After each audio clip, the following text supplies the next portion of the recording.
This is The Ramsey Show. You can be intentional about your character. You can have money and a career.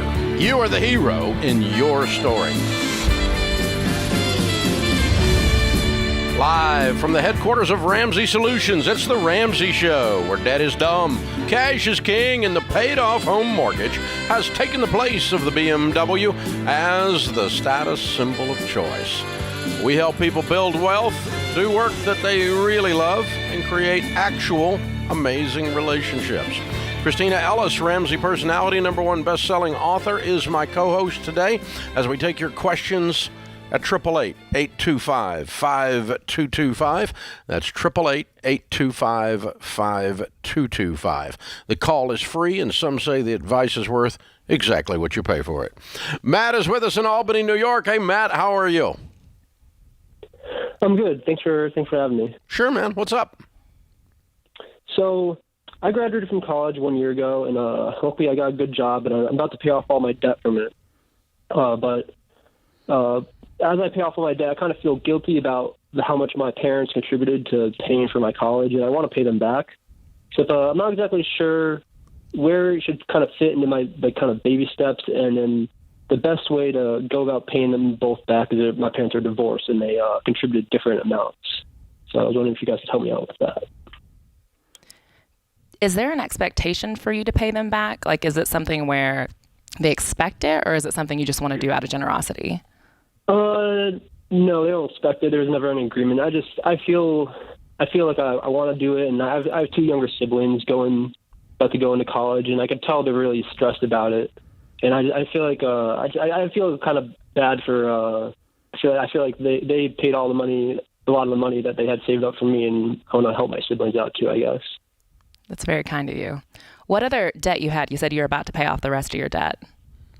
It's all just federal loans. In a week or two, I'll have all the money to pay that off completely. So it's basically a baby step 2. How much money are we talking about with your mom and dad? So my mom paid in about 50, and my dad paid in about 15. Okay. And you make what now? 75. Okay. All right.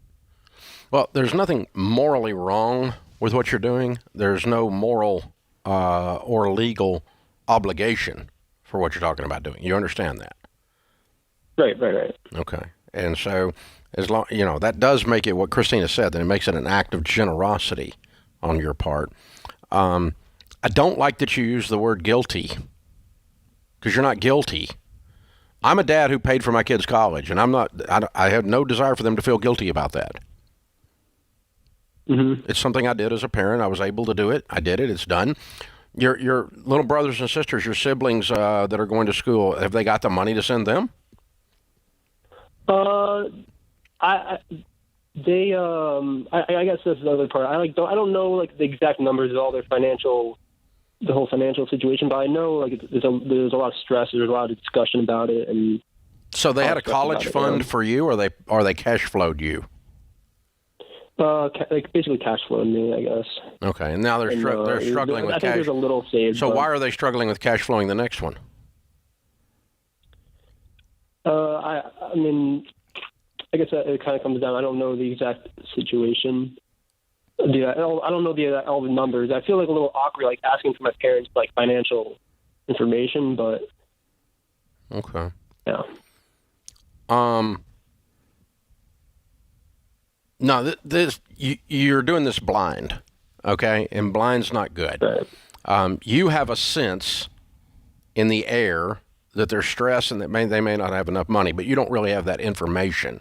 And that added with your gratitude for them taking care of you and the awkward weirdness of them doing it through a divorced process, that also is in the air, and that's screwy, right? And awkward. And so you've got all this stuff going on. You got this whole this whole gumbo, this whole soup here that you're stirring up, but we don't even know what the ingredients are. So if you want to be generous, you need to be generous with knowledge. And so I would sit down with your mom, have a cup of coffee, and go, this is what I'm feeling. Now tell me where you are with your finances, because I'm kind of thinking I may need to help you out so that you can help the siblings out. Tell me what's going on. And if she says, look, I told you I was paying for college, I'm in good shape, shut up, then shut up and move on. If she says, yeah, I'm freaking out, I don't know what I'm going to do, then you may want to do this generous move if you want to, okay? And have the same conversation with your dad. But let's have all the cards of the relationship and the situation face up on the table so that everybody, them and you, all know what's going on here. And by the way, tell your mom that you're having the same conversation with your dad, and your dad, you're having the same conversation with your mom. There's no secrets here. There's no hidden corners. There's no darkness, shadows that things are hiding under. It's all out in the light, and then the answer will be very, very plain as to what you're supposed to do. If your suspicions are confirmed and you want to go ahead and you do it all from knowledge, I'm with you. Go do it. I would not just write checks into a blind, crappy situation and you don't know what's going on. That makes sense? That makes sense. Yeah. Yeah. And it's good for the relationship, too, because you're manning up. You're looking at your mom and going, hey, I'm like a grown man and stuff, and I'm making $75K. I can help in this situation. She goes, no, I got $1 million over here I never told you about, you know? But she just generally is a person who worries or frets. You know, I don't know. I don't know what you're going to find out, but at a minimum, you're going to find out more than you know now. Well, and the other way you can be generous with knowledge is you can also help your siblings. Like, you can help them work through the logistics of going to college. So, of course, it's great if your parents can cash flow college, but the kids can also work. They can win scholarships. They can get tuition assistance programs. There's all sorts of ways to graduate debt-free. So if there is an actual money issue and your parents don't have the money to pay for your siblings' college, perhaps then you can step in as a mentor. You sound like you have an excellent head on your shoulders. Mm-hmm. You're doing well financially. Mm-hmm. You can step in and mentor your siblings to figure out how to pay for college themselves. And also, if you move on to baby steps, you know, get your fully funded emergency fund, get into 4 through 6. If you have some extra, perhaps you can help your siblings financially. Yeah. But I think there's a lot of ways to look at this. Yeah, and it can be both. You can mentor them and write some checks into mom and dad if you find all this out. So, but let's not just go, I kind of have this vague sense of guilt, like I got money and they're not, and they don't have it, and the kids are gone, you know, and then I'm just going to start writing. No, I don't write checks into blind funds. I don't write checks into blind situations. And it's a good relationally cleaning thing to have this conversation. It's going to be beautiful. So, and you're a good dude, man. That's a great heart on your shoulder, or a great heart, head on your shoulders, as you said, heart and everything. Somebody who actually wants to do this that's just cool. Yeah, and good on you for getting ready to pay off the rest of your student loans. Like, that sounds amazing. You said next week you're going to be able to pay everything off, so we're really proud of you. That's incredible. Yeah, he's making more money he's ever made in his life. Got out of college, living the dream, and we're going to take a $65,000 pit stop here and take care of mom and dad if we want to, or not, depending on what you find out. You might find out some wonderful things. You may find out some things that are not so wonderful, but you're going to find out more than you know now. And that's what you need to do. This is The Ramsey Show.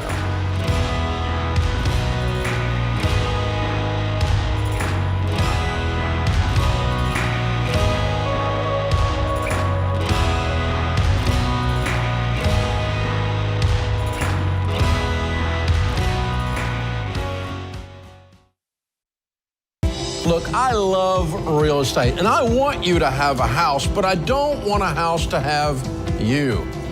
That's why your mortgage plan, because they're committed to doing what's right for you. That means they check in every year with free consultations to help you stay on the right plan. They show you how to save money and interest so you can build wealth faster. They walk you through the total cost of your loan so you can make the best choice. Basically, they care. That's why we call them Ramsey Trusted. You can achieve debt-free home ownership, and Churchill is here to help. Go to their site, churchillmortgage.com/Ramsey, to start your approval or get more information.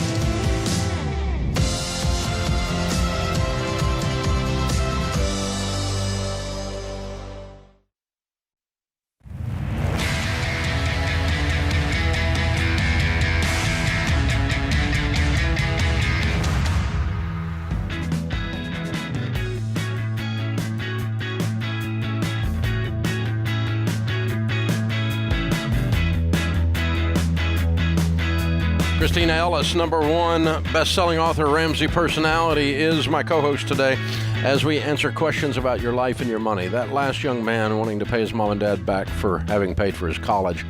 Very, very sweet. Kind of a theme we got rolling up here a little bit. This email came in. And you want to read it? I'll let you read sure. it. This because it's pretty cool. Yeah, it says, my name is Gabriel. I'm emailing you all from San Antonio, Texas. I graduated high school in 2019. My father was the first to go to college in the family. He graduated from Texas A&M. My family have been diehard fans ever since. I was lucky enough to get accepted to Texas A&M, but reluctantly turned down my dream school. I did so because I knew I was on my own when it came to paying for college. Me wanting to go to college without debt was a huge driver, so instead I stayed home to save money. I went to a local community college, then transferred to UTSA, still staying home. I graduated a few months ago in May of 2022. I graduated in 3 years with no college credits from high school. I didn't take any summers off, but more than that, I, by myself, paid every dime of tuition and fees with no scholarships. I used the money I earned from working at a grocery store. Because of where I worked, I was lucky enough during COVID to always have a job. I'm sure y'all get a lot of thank you emails with more powerful stories, but I wanted to make sure y'all knew y'all had an impact on mine. I'm 21 years old, debt-free with a college degree, and just accepted a teaching job at a public high school, and I will soon go back for my master's. God willing, one day I will be a principal. Thank you all for the work you do. God bless. I hope you're a principal. We Right? need principals like you. That'll be awesome. We need teachers like you. What a stud. What a stud. What an incredible story. I love it. UTSA, for those of you that listening at home don't know what that is, University of Texas, San Antonio. And so instead of being an Aggie, he ended up being a Longhorn. But just in case you were wondering. But yeah, that's and he's a teacher, and he paid cash for it. Yeah, I love that he took every excuse off the table. So he, didn't get any scholarships. So any excuse that, man, I don't qualify for scholarships, I don't have a competitive resume. Well, guess what? He didn't have scholarships. He didn't have money from his parents. He didn't have credits going in. And he still did it all working with a job at a grocery store on his own. Like, it can be done. I have to have a student loan or I can't be a student. Gabriel says, shut up. Seriously. I mean, that's beautiful. Yeah. So it matters to see. That's what you should do. Mm-hmm. We're not against education. We're against stupid methods of becoming educated in stupid degrees that have no use and no ROI based on what you paid for them. So when you pay $250,000 at a famous college to become a left-handed puppetry expert, you're an idiot. You become a barista with a $250,000 student loan debt. Don't do that stuff. And moms and dads, don't let your kids do that. Grab them around the neck, knock a noggin on them. Do y'all know what that means? Pop them on the head, right? Just pop. No, you're not doing that. You're not going $250,000 in debt to say you went to school somewhere famous. That doesn't mean a dad blame thing when you're out here doing stuff. Where you went to school will not get you a job at Ramsey. We have 1,200 employees. We're hiring 300 people this year, and we don't give a rip where you went to school. All we care is, did you actually learn something? And can you use that to make money? Can you use that to justify your freaking existence on my payroll? That's how employers think, okay? And don't talk to me. Shut up. Can you do stuff? That's what matters. Can you do stuff? And education helps you do stuff. You need to be smart. I'm not against education. Not doing zero post-high school work of any kind is a bad idea. You need to do something. It doesn't. You can do an apprenticeship. You can go into a trade, but all of those require certifications and additional training and everything else. And so I don't care if you want to be an electrician, an HVAC, a diesel mechanic, or you want to be a mechanical engineer or a brain scientist. I don't care what you're doing, but you need more training after high school. Education is key to winning, but education has become stupid, and that's the irony in our culture. It's just the irony. And this kid just reeks of common sense. Right. Well, and the thing is like you have got to look at your situation, your set of cards that you've been dealt, and then be strategic and intentional. Like he looked at his situation, his family loved this certain school, but then he saw a community college that he could go to possibly for free or extremely cheap, and then he could transfer to another great school, and he just made the most of his situation. So many people are going into college and they see one route, they see their parents' alma mater, they see where all their friends are going, and they think that this is the only way. I have to go this way. And then they take out a ton of student loans. It's my dream. You're going to turn your dream into a nightmare, you goob. Don't do that. Don't, it's my dream. I mean, these people, do not let someone select a college because the trees on the campus are pretty. I've actually talked to 17-year-olds that I want to go there because the campus is pretty. That's dumber than a rock. You do not want to do that. That's ridiculous. It's a very short-sighted dream. It's like, 4 years of pretty buildings and nice trees, and then you get out of college and you can't afford rent in a decent area, or you can't afford to buy a house. I think we figured out how we paid for those trees. Oh, my God. Unbelievable. Yeah, that's really what it is. So, and Christina is like a walking testimony to this. Brief version of your story. Yeah. So my mom told me my freshman year of high school that she didn't have the money to pay for my college education. Your mom was a widow. Your dad died when you were 7. Yep. After a long and painful battle with brain cancer. And my mom, what she didn't have in money, she gave us in motivation and drive to push forward. She really taught us that we could do anything we set our minds to. I still look back and I'm like, I don't know how she got us so convinced that we could just do anything. She's an immigrant from Venezuela. She grew up with nothing. She's a force of nature is what she is. Yeah, so she just really told me to go after it. All throughout high school, I got super motivated to figure out what it takes to win scholarships. I did over 1,000 hours of community service. I built up my resume, took up leadership roles. And then my senior year of high school, I treated the scholarship application process like a part-time job. I just applied and applied and applied. And thankfully, the effort, it was worth it. It led me to win over $500,000 in scholarships and go to Vanderbilt University for undergrad and Belmont for grad school, completely debt-free. $500,000 worth. Thank God. Okay. So, I mean, now, you're unusually bright, kind of intimidatingly, but you got this incredible work ethic, and your mom is a force of nature. She was not allowing you didn't have a choice. You were going to do this. Oh, it wasn't like, sure. I choose to sit down. No, you're doing it. Oh, she was going to kick me out of the house. Yeah, she was on you. There was no other option. Her gift to you was not a blank check or encouragement to go get student loan debt because we're poor people and we don't have any money and so we can't go to school and this is people like us. And she didn't play the victim card. No. Quite the opposite. It was kind of funny because it's like in hindsight, I didn't really see any other way. Like she gave me that challenge and it was like, all right, let's go. Let's do this. Like student loans weren't an option. I just was like, okay, let's run. Let's go. Yeah. And so, some of you moms and dads are saving money for college and, you got $100,000 saved up or $150,000 saved up and Junior walks in and tells you he's going somewhere. Well, yeah, I got 150,000 reasons I'm going to tell you what to do, Junior.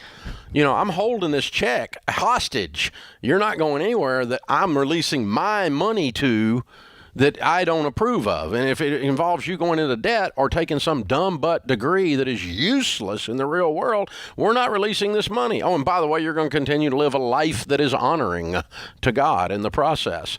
And so, oh yeah, Dave's a dinosaur. He makes his kids behave. Who knew? They're still in counseling over it. By God, they came out of school in 4 years debt-free. All right. And they know how to work. Yep. All 3 of them. Your kids are amazing. It's a great testimony. And I also look at parents who have great college funds saved up for their kids, but they still are saving for retirement and they're on a budget.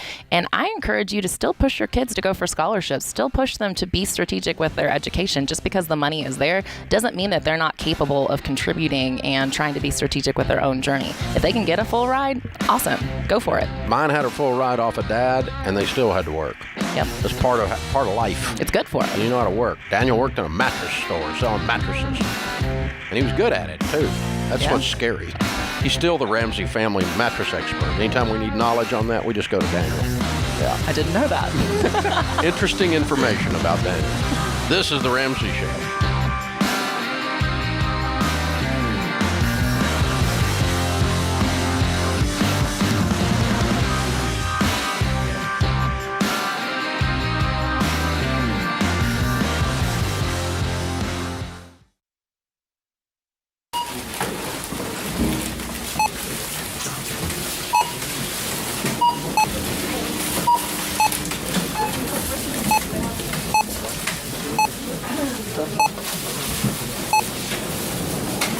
Still on baby step number 1, eh? How'd you guess? With healthcare costs rising, learn how Christian Healthcare Ministries can help you make the most out of your budget. Visit chministries.org/budget. Don't worry, it's worth it.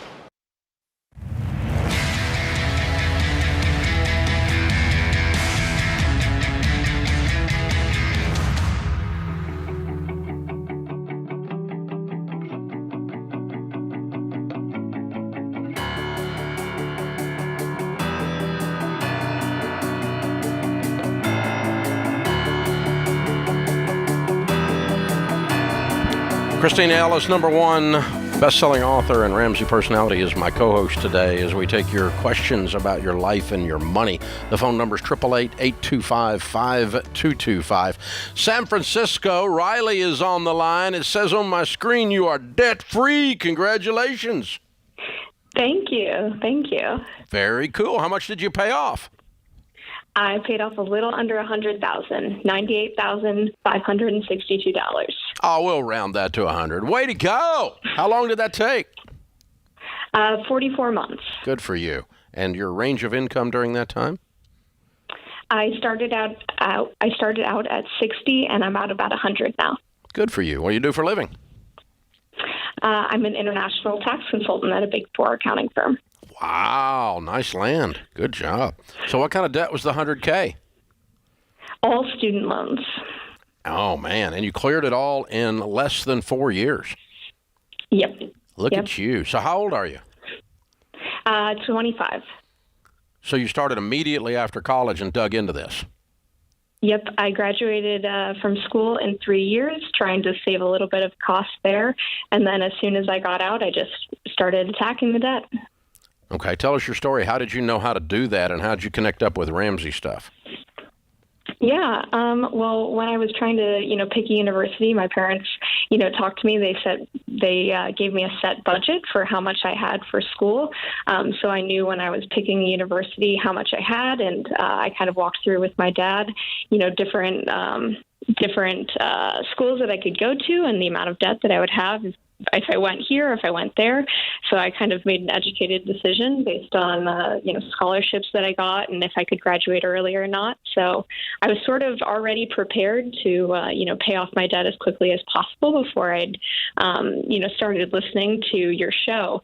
But then about senior year of college, I started listening, and I would listen every day, and I was getting really, really excited once I would start working so that I could start paying off the debt. And I'm a nerd, so I had all my Excel budgets and everything planned out, every payment for every month, and how I was going to do it. So I would just listen to your show every day, and I would, track my budget using every dollar. And every month I just paid off a little bit. And then next thing I knew, it was gone.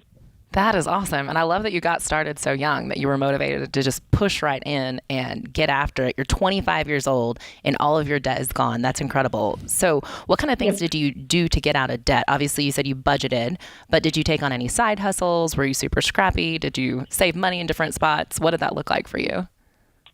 Yeah, I think the biggest thing is just being really intentional with your money. Like, I was definitely scrappy. I did the beans and rice. Obviously I wasn't eating out a bunch. I was, cooking regularly, being as frugal as I could be, but still, living the life of a young professional, living in a city and trying to find some balance there. But I really just think the most important part was being intentional and being consistent. And, if there's a month when you slipped up or went on a trip with friends, next month, walk back down, update your budget, figure out what you have left. And I think for me, it was just a matter of being consistent and paying attention to what was happening. Made all the difference. That's awesome. A lot of people in the early 20s are not focused on this. Did your friends know that you were doing this? Yes, every person I have met knows that I was paying off my debt very aggressively. I was extremely vocal about it. A lot of my friends have asked me to help set up budgets for them or help look at their budgets. But most people are like, oh, I also have student loans, but, we'll put them off there. I have so much, it'll take forever to pay off. I'll always have my student loans. But I just encouraged them, like, you know what, you can pay this off. And I didn't want this $100,000 looming over my head, as a 21-year-old looking up and being like, oh my gosh, $100,000, how am I ever going to pay that off? It seems so not feasible. So I think just being consistent. I think also for me, the most frustrating part as an accountant is that I paid $20,000 of interest alone. $20,000 of that $100,000 was just interest. And that just, to me, was the most ridiculous thing in the world. So I was not going to pay a dime more of interest than I had to. You are so fun. You're going to be so rich. Oh, I mean, who gets excited about getting out of debt? People that listen to the show and accountants. Yeah, that's it. So you got a double dose. You're great. You're absolutely amazing. Very, very well done, Riley. Very well done. I love that you're just like, I'm not going to keep it quiet. I'm going to tell all my friends, even if they think I'm weird or crazy, I'm going to actually change their perspective and motivate them to do it too. That kind of enthusiasm, it's contagious. She talked some people into it. She converted some people. I'm just saying, it happened. It definitely happened. I mean, and you average like over $2,000 a month for 44 months. That's like $2,300 a month for 44 months. That's pretty rowdy. That's a lot of money. Yeah. That's a big old house payment, actually, in most places. Not in San Fran, but in most places. Good for you. Well done. Hey, we got a copy of Baby Steps Millionaires for you because you're going to be one. You are right on track. The number 2 most likely career field to become a millionaire is accountant. And so number 2. Number 1's engineer. Number 3 is teacher. Just to let you guys know. And that's from all the data and the actual hardcore research we've done. And it's all in the Baby Steps Millionaire book for you, by the way. So also got a copy of Total Money Makeover to give to one of those friends you're trying to push along. You can inspire them. And a 1-year membership to Financial Peace University. The brand new videos are out. And that'll help someone get started. You can go through it if you haven't been. And someone else can, or you can get one of your buddies through it. Or however you want to do it. It's all there for you. We want to gift you some things to say we are impressed.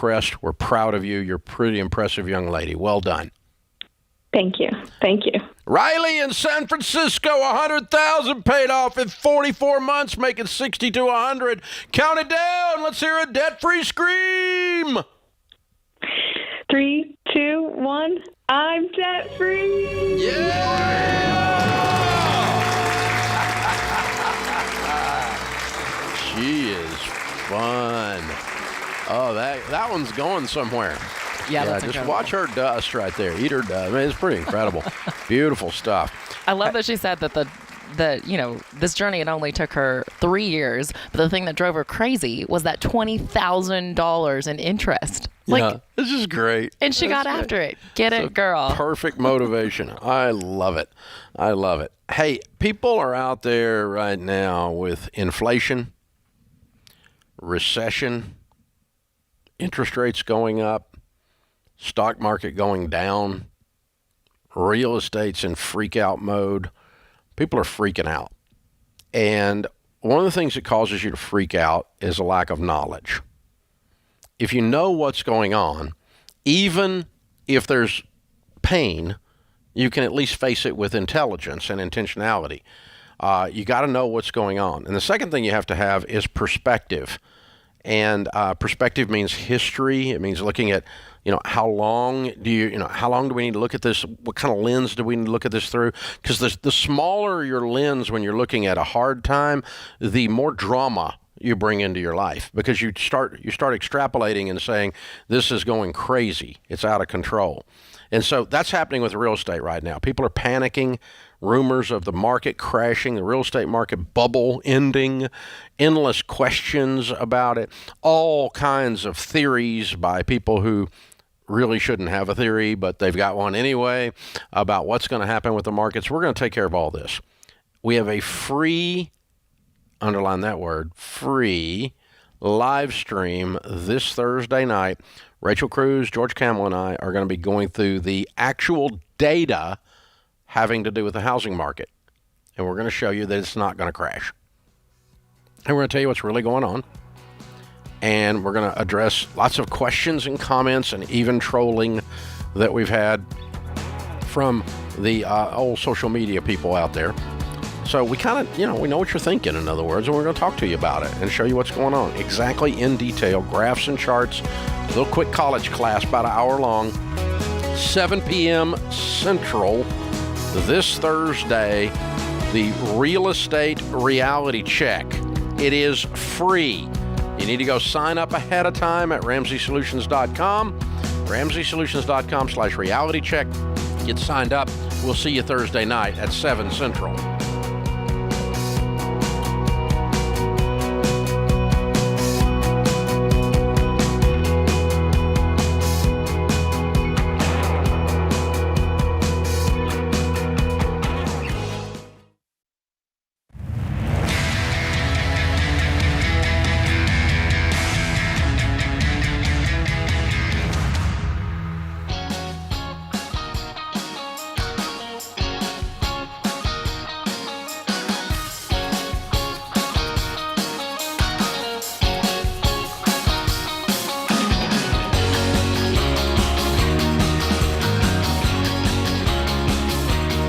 Thank you for joining us, America. Christina Ellis, Ramsey personality, #1 best-selling author, is my co-host today. Zach's in Harrisburg, Pennsylvania. Hey, Zach, welcome to the Ramsey Show. Hey, Dave. It's me and my wife, Michaela, here. It's great to talk to you. Thanks for taking our call. Sure. What's up? So quick background. My wife and I, we just paid off $289,000 worth of debt. Woo! We made them. Yeah, thank you. We're very excited. It took us 21 months to do it. So that's the background. That's where we are. Our question is now, our financial goal right now is we want to buy a house. We're still renting. And our long-term financial goal in 10 to 15 years is we'd also like to get some sort of small vacation house. The question is, what's the most efficient way to get to that point? Would you recommend buying our primary house, that we live in, paying that off as quick as possible, putting all of our extra income towards that, or would you also recommend putting some money into some sort of index fund while we simultaneously pay off our house early? What's the most efficient way to get to that goal? I would simply pay off your house and then pile up cash and buy your toy. A vacation home's a toy. And it's a wonderful toy. I've got a nice lake house that I enjoy most every weekend in the summer, and but it's a toy. It's a luxury item, and so we always pay cash for everything around Ramsey, but we certainly pay cash for toys. And so you do that kind of thing. When I bought that lake house, I actually bought a house that I tore down and built another house up there later, but it was a big deal for Sharon and I. Like I can hear, we got our house paid off. We were starting to make a little money, and I'd thrown some money into an index fund, and I found this little house on the water. And it didn't even have a dock. I had to build the dock, and it really wasn't that great a house, but it was a great lot. And, we still own it 22 years later, and built a nice home on the property now. We tore that little house down, or actually we donated it. And, but yeah, all the while I paid cash, because I got to tell you, man, the more stuff you own, the more repairmen you have to know. Mm-hmm. And so it's not all glory to own all these extra toys. They break, and you have to, pay the heat and air guy to go down there and fix the ductwork, whatever it is. There's always something going on, right? So you want to be doing all of that with cash and with no loans, and where it's margin and extra money and all that kind of stuff. It sounds like you're making a lot of money. So it sounds like you're going to be able to buy your home and get it paid off very quickly, and then start saving and get you a beach, condo or whatever, and then maybe you'll move up later into an even nicer property and pay cash for that. That'd be fine. And we've actually done that with some of our toys. We started at a reasonable level and then later move up, but we allocate a small percentage of our income to increased lifestyle. And that's worked out really, really well over the years. I've got an incredible lifestyle, but it nowhere near. It's a very small percentage of my overall net worth or my income, and then that makes it tolerable if the stupid thing breaks. No, not if, when the stupid thing breaks. And Christina and all the Ramsey personalities were just down at the lake house. It was a lot of fun, but stuff broke down there while we were there, you know?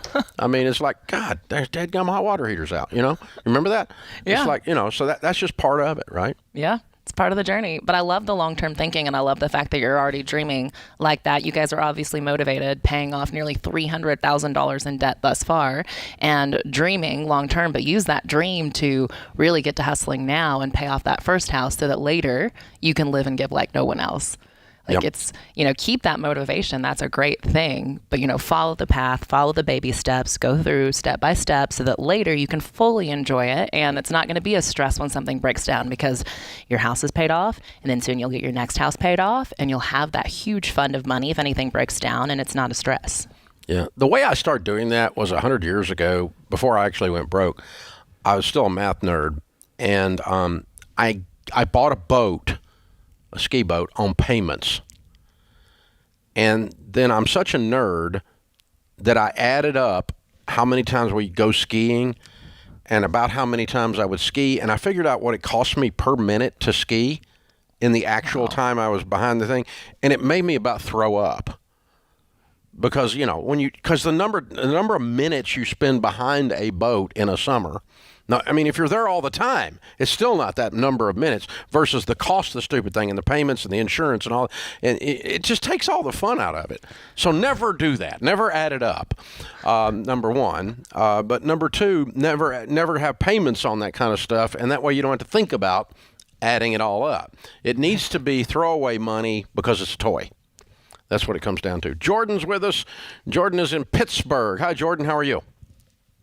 Good. How are you guys doing? Better than I deserve. What's up? Awesome. Hey, I bought a landscaping and lawn care business earlier this year. Yeah, you're coming in and out of your phone. Speak directly into it, please. Can you hear me now? Yes, sir. Okay. I bought a lawn care and landscaping business earlier this year, and I need to buy a new truck, a bigger truck, so that I can haul my trailers. And I'm just wondering what I should be spending on that, and if I should be using your guidelines for like a personal vehicle. No, I wouldn't use those guidelines. You spend only cash, no borrowed money, and and it's business overhead. So here's the way the formula works, and you already know this, but I'm going to say it out loud, okay? The more money you spend on the truck, the less profit you have. Right. So if a $20,000 truck will do the job and you go spend $30,000 because I want a truck, well, that's not good business. That's just being a redneck. Yeah. You know what I'm saying? So you buy a truck, you buy the least thing that will get the job done. And, you know, I don't know what that is in your case. And getting the job done also means it doesn't break down all the time. It doesn't give me a hassle because I bought so cheap as a piece of crap, right? Right, yeah. So, you know, but this idea that somehow to pull lawnmowers, you know, need to go spend $100,000, well, that's complete garbage. Of course you don't. Right. And you don't want to give up all your profits to the dadgum car dealer. Yeah.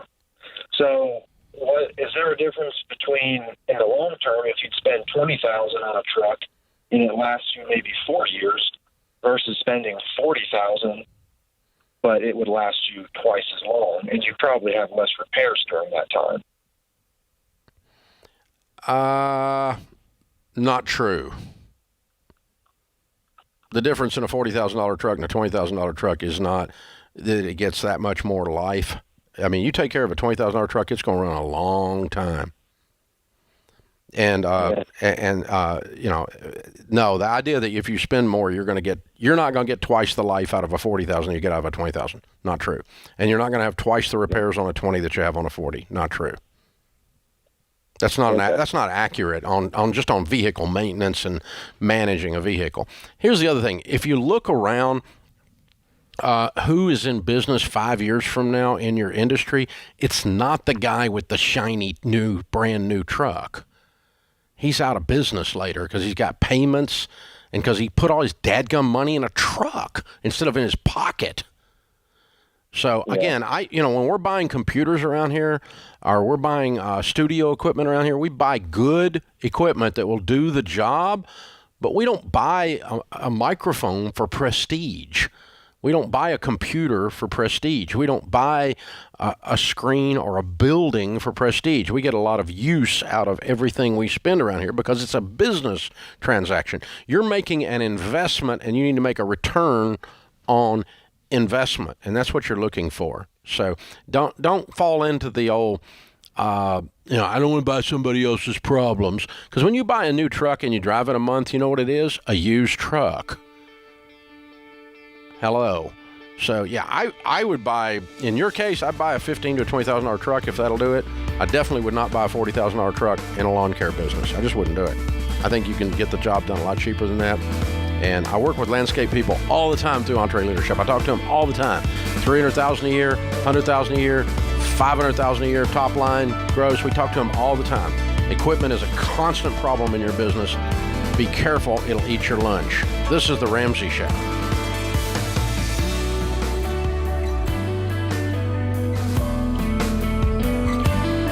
Dave here. You can find all of our shows with the Ramsey Network app on your smartphone. It's the only place to listen to the entire back catalog of episodes. Download the Ramsey Network app in your favorite app store today.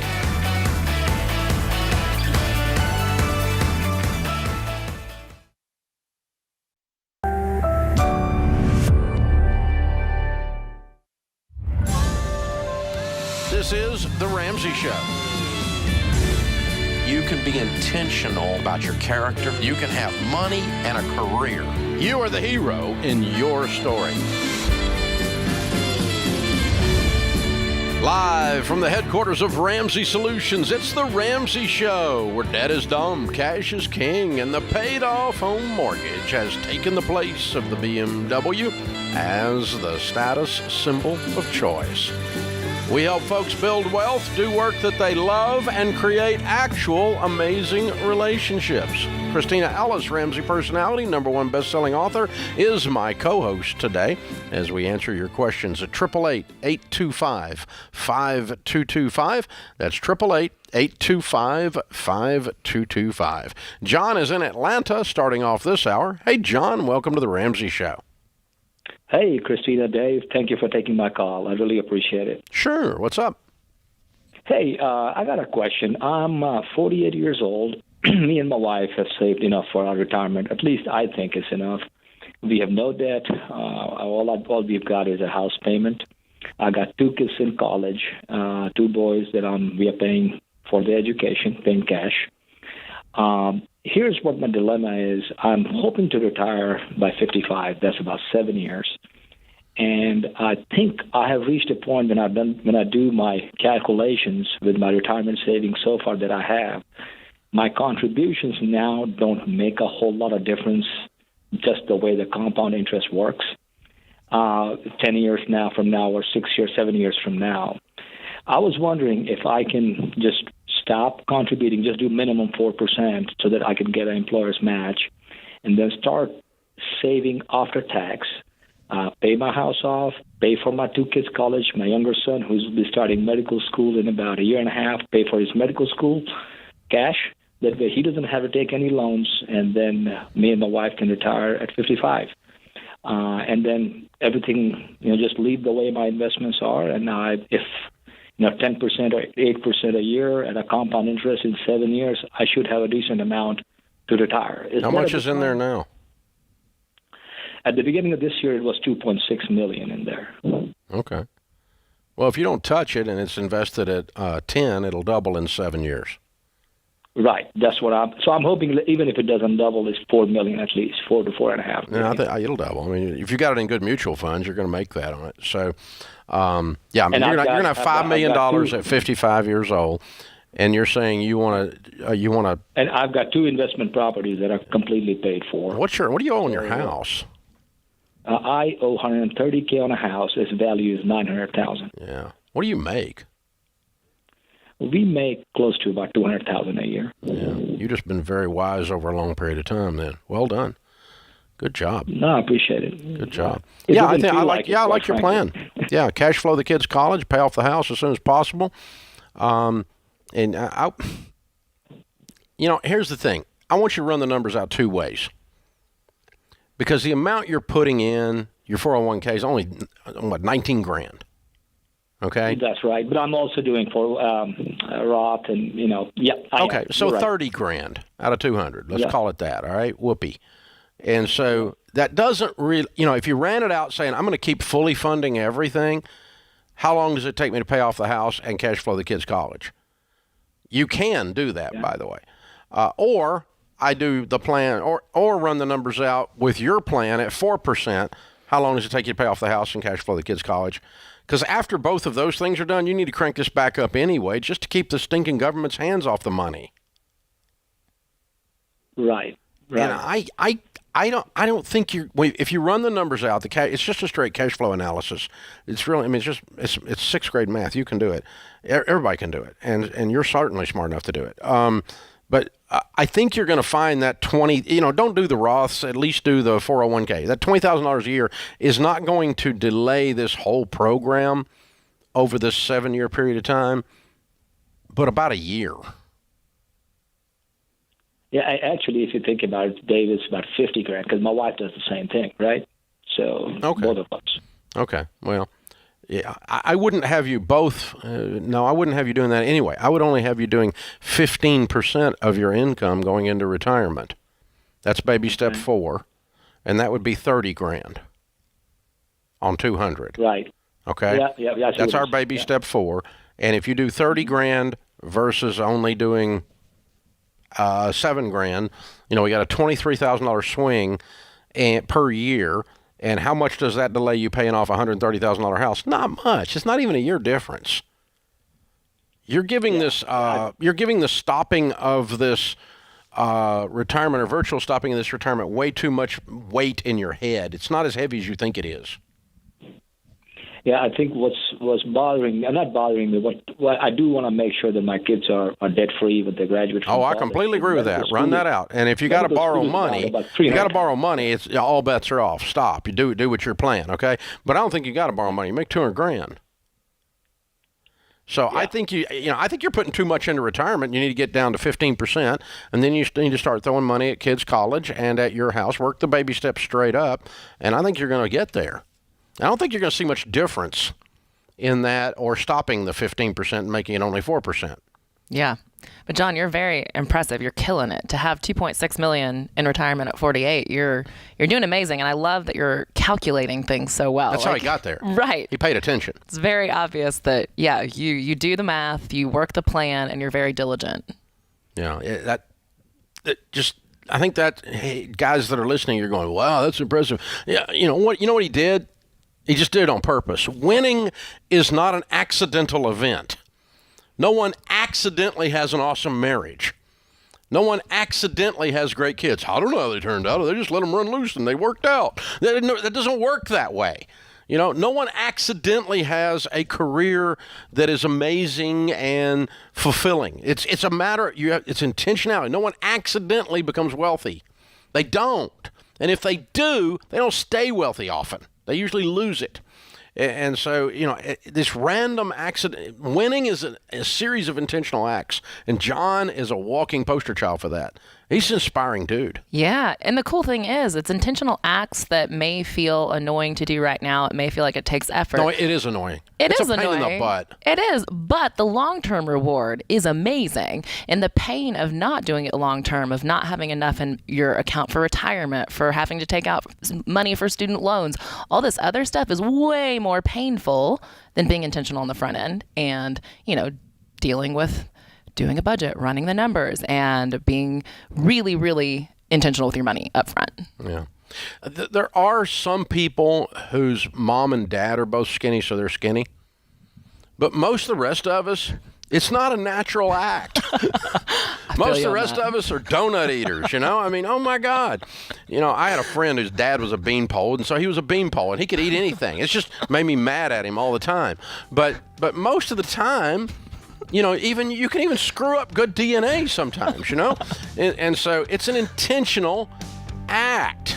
And that guy right there, he wasn't freaking out. He wasn't wringing his hands. He wasn't money obsessed. He wasn't greedy. He wasn't a horrible capitalist that had taken advantage of children in the salt mines. He was just an intentional guy. And he's got $2.6 million. Baby steps millionaires. This is how it happens, boys and girls. I love it. I love it. I love it. This is the Ramsey Show.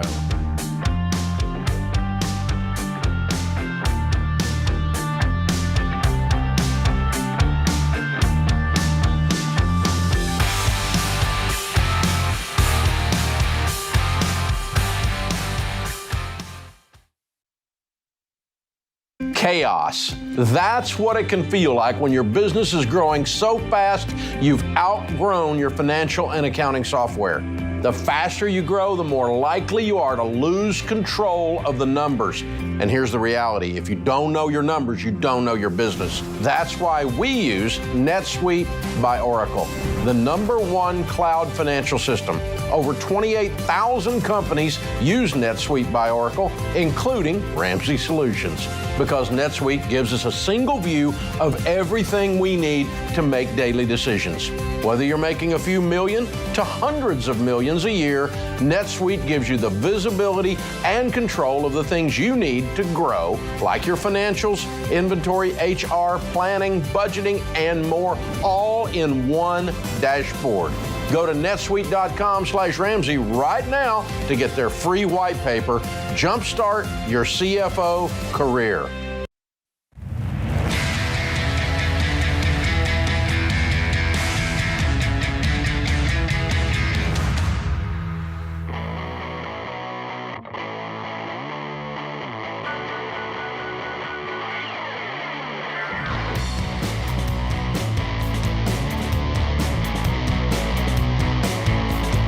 Christine Ellis, Ramsey personality, #1 best-selling author, is my co-host today. The phone number is 888-825-5225. Moms and dads, if you got school-age kids, the last thing you want is for them to be normal.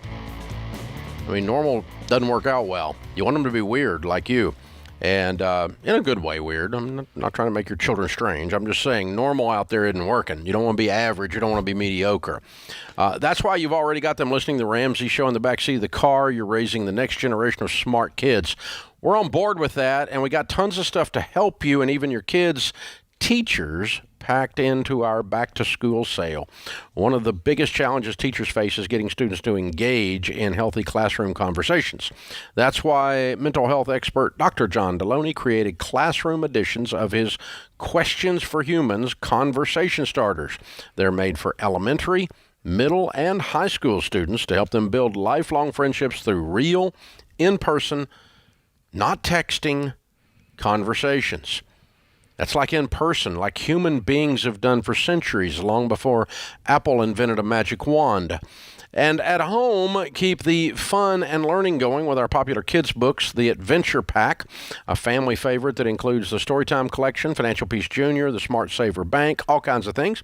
And if there's a teacher in your life or in your kid's life, pick up for them one of the Questions for Humans classroom editions as a gift. Grab one of our family favorite children's products, help keep teaching your kids the right way about money, and shop the back-to-school sale at RamseySolutions.com. Matt is with us in Rochester, New York. Hi, Matt. Welcome to the Ramsey Show. Hi, Dave and Christine. Thank you for taking my call. Sure. What's up? So my wife and I, I'm 31, she's 30. We're in baby step 3B. Thanks to your guys' teachings that we have been following for almost 3 years now. So, good job. That's awesome. Thank you. So we're getting to that point where we're looking to become homeowners, but it's a little bit more complicated now that home prices are quite a bit higher than they were, year over year, and interest rates are going up too.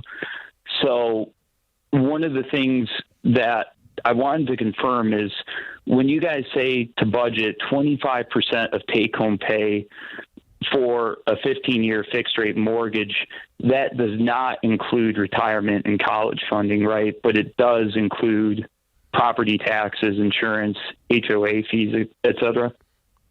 Yeah, it would just be your house payment. So the point is this. You can qualify for almost double that payment. Yep. And when people do that, you know what happens? They got no money. They become house poor. That's why they call them mortgage brokers. Exactly. You got the plan. And they become house poor because you're broker and broker. And so, but you then the next time a car comes up, it becomes a car payment because you got no margin to save up for the next car. Next time the heat and air goes out, you got no margin. If it's over the emergency fund, you're screwed because you can't cover it. And so, because it's all going to a stinking house payment because you saddled yourself with that. So you're obviously not going to go that far over into the land of stupidity. Our guideline our guideline of 25% of your take-home pay, meaning whatever you're coming home with, not counting just taxes out of your check is all. What would you get home after tax? Now, if you got health care coming out, even health insurance, you can take that out of the equation if you want. I don't care. The point of the whole formula is not the nuanced exact percentage. The point of the formula is keep a small enough house payment that there's margin in your life and do it on a 15 years so you can get the house paid off, because that's what millionaires do. Absolutely. So this past weekend, we actually got pre-approved for a mortgage payment that was 29% of our take-home pay. Now, this was 5% 30-year conventional fixed rate. And the problem was, as well as with the closing costs and the down payment, that was going to have to dig into our baby step 3 fund. So I know obviously that is not something you guys would recommend. Basically what I was working on was, so I built my own mortgage calculator where the property taxes, so we live in New York, so we have pretty high property taxes. So on a $200K property, you're looking at about $6,300 a month, or sorry, $6,300 a year in property taxes. Yeah. So $550 a month, hazard insurance of about $75, prepaids. So, and then for the closing costs, we got quoted. Prepaids are not monthly. They apply. That sets up your escrow account to pay your taxes and insurance. Right. So for our closing costs, so for our prepaids, we were quoted $81.05. Yeah. And our closing costs of $62.73.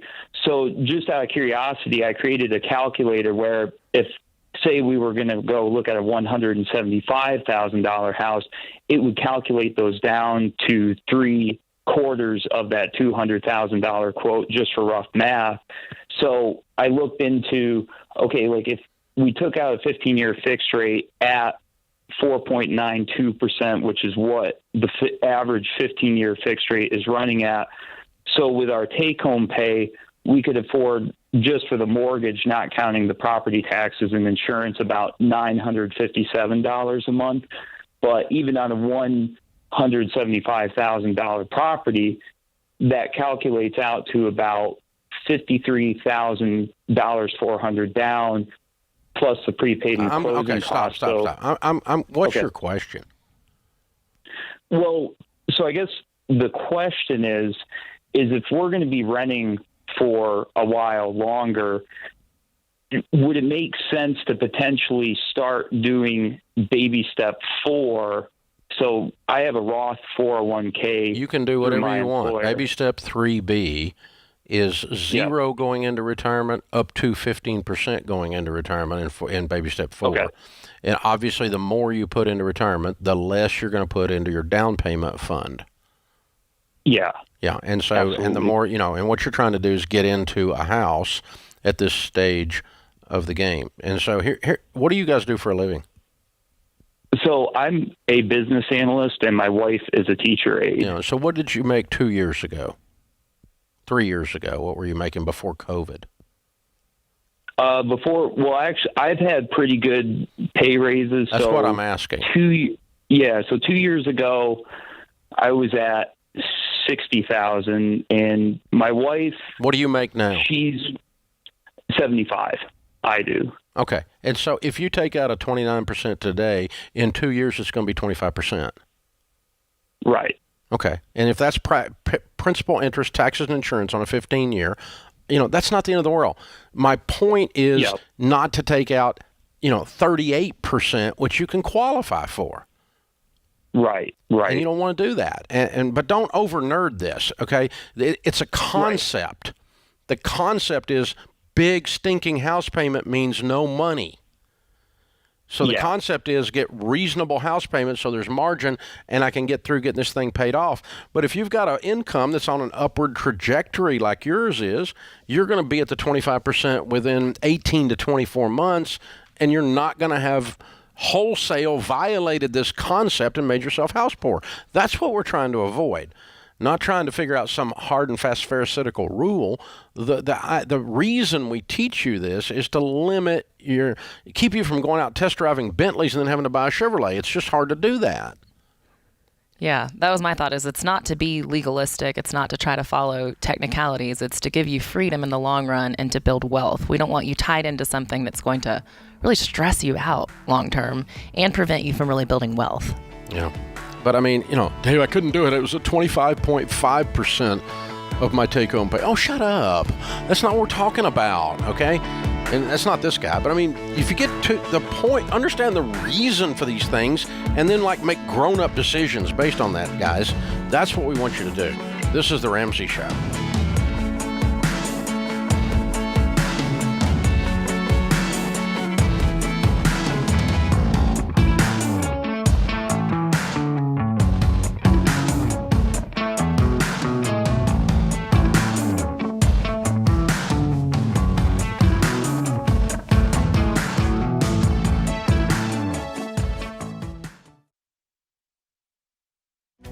If you're looking for ways to update your home without blowing the budget, I've got it. For years, I've been telling you about our friends at Blinds.com. Blinds.com makes it simple to shop top quality blinds, shades, and interior shutters from home with easy online ordering and free shipping. With Blinds.com, there's no need to renovate your entire home. Just change out what's on your windows with upscale choices like faux wood blinds, cellular, and roller shades, or even outdoor shades. Plus, Blinds.com guarantees the perfect fit, whether you do it yourself or you have them measure and install everything for you. Shop their latest looks and see how much you can save at Blinds.com today. The easy and affordable way to make your home more beautiful is Blinds.com.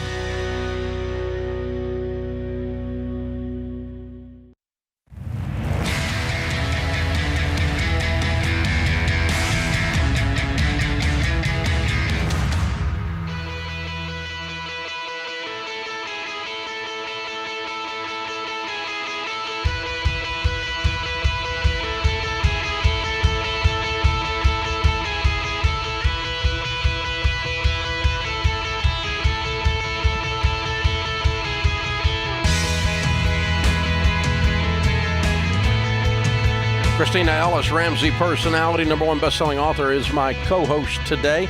Thank you for joining us here on The Ramsey Show. Jared and Kristen are with us in the lobby of Ramsey Solutions on the debt-free stage. Hey, guys, how are you? Doing well. Welcome, welcome. Where do you guys live? We live here in Nashville. Ah, cool. Good. Well, congratulations on being debt-free. How much did you pay off? We paid off $227,000 in exactly 6 years, with the last $189,000 paid off in 22 months while cash flowing a master's degree. Whoa! Wow. Jamming. What was your range of income during that 6 years? We started at $60,000 and ended up at $200,000. Cool. What do y'all do for a living? We own a hardwood flooring company. And I also teach history at high school. Ah, very good. Very good.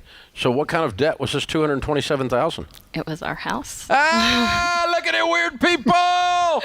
Way to go, weirdos. Very weird. Paid off house. How old are you, weirdos? I am 37. And I'm 40. All right. Paid off house by the time you're 40. And so what's this house worth?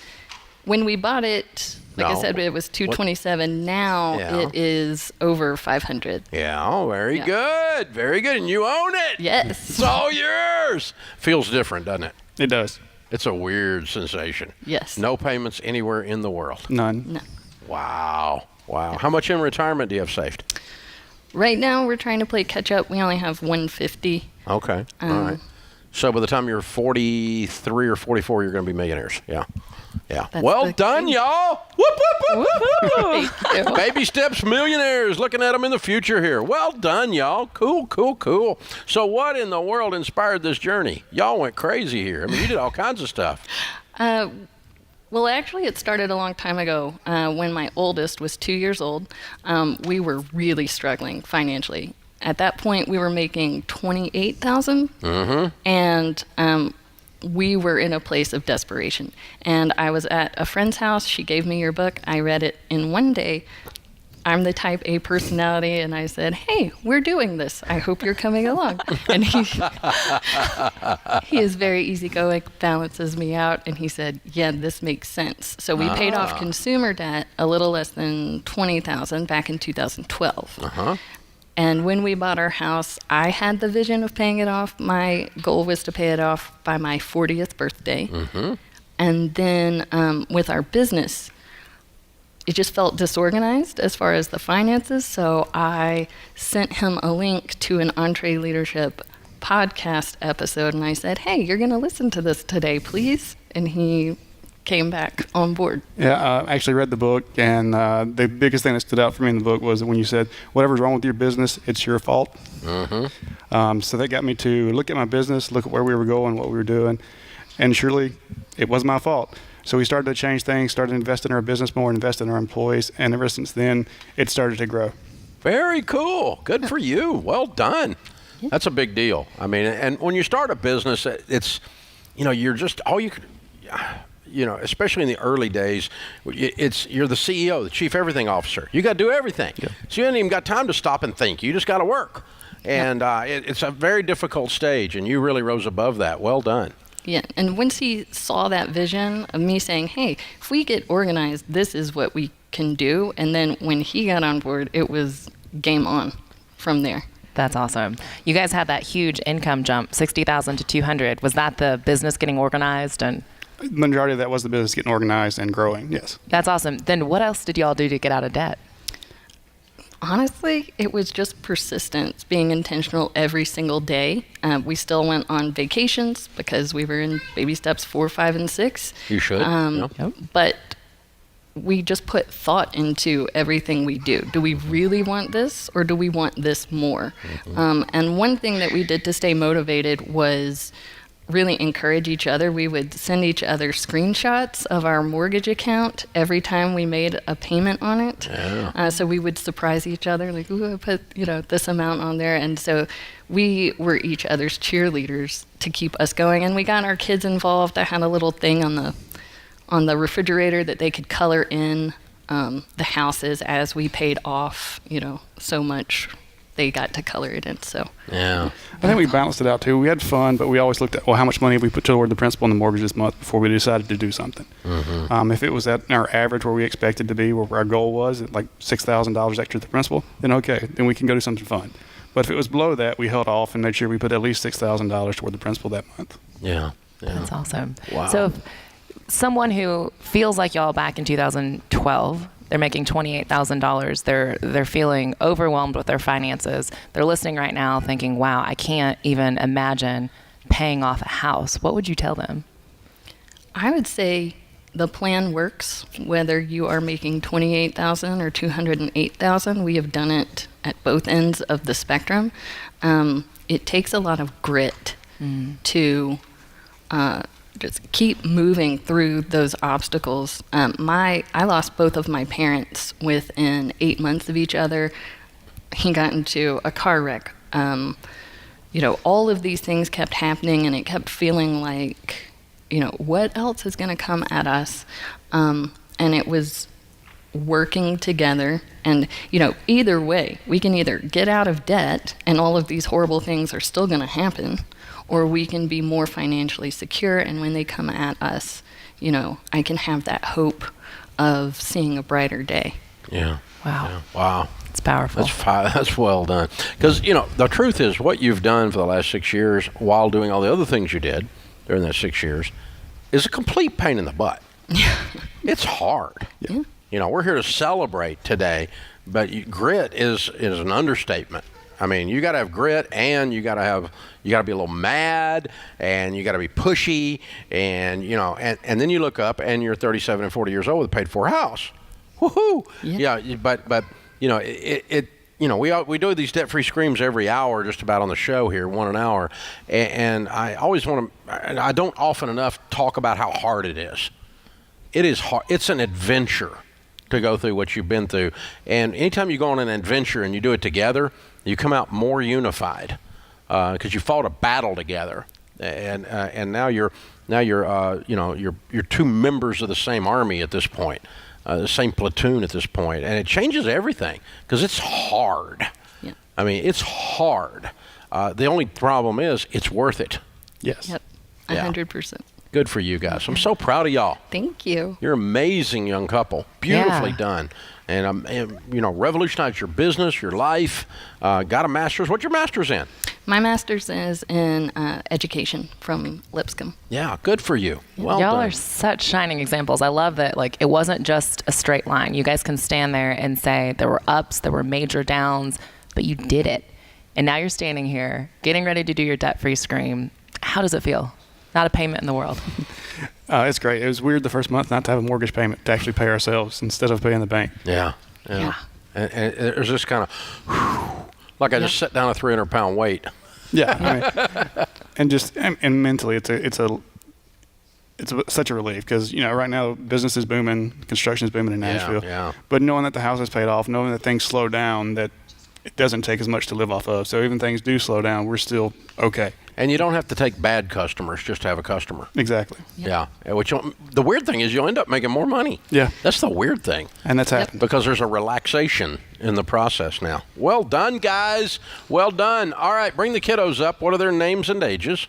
We have Jackson, who's 12. Mm-hmm. Sam is 9, and Christopher is 6. All right, ready to go. We got a copy of Baby Steps Millionaires for you. As we predicted, you'll be there in just a few years. That's the direction you're going, how ordinary people built extraordinary wealth, how you can too. We got a copy of Total Money Makeover and a 1-year subscription to Financial Peace University. All right, $227,000 paid off in 6 years. House and everything. They're weird. Jared and Kristen counted down. Let's hear a debt-free scream. All right. 1, 2, 3. We're debt-free. Yeah. Woo-hoo-hoo-hoo. Way to go, you guys. Man, that is awesome. This is The Ramsey Show.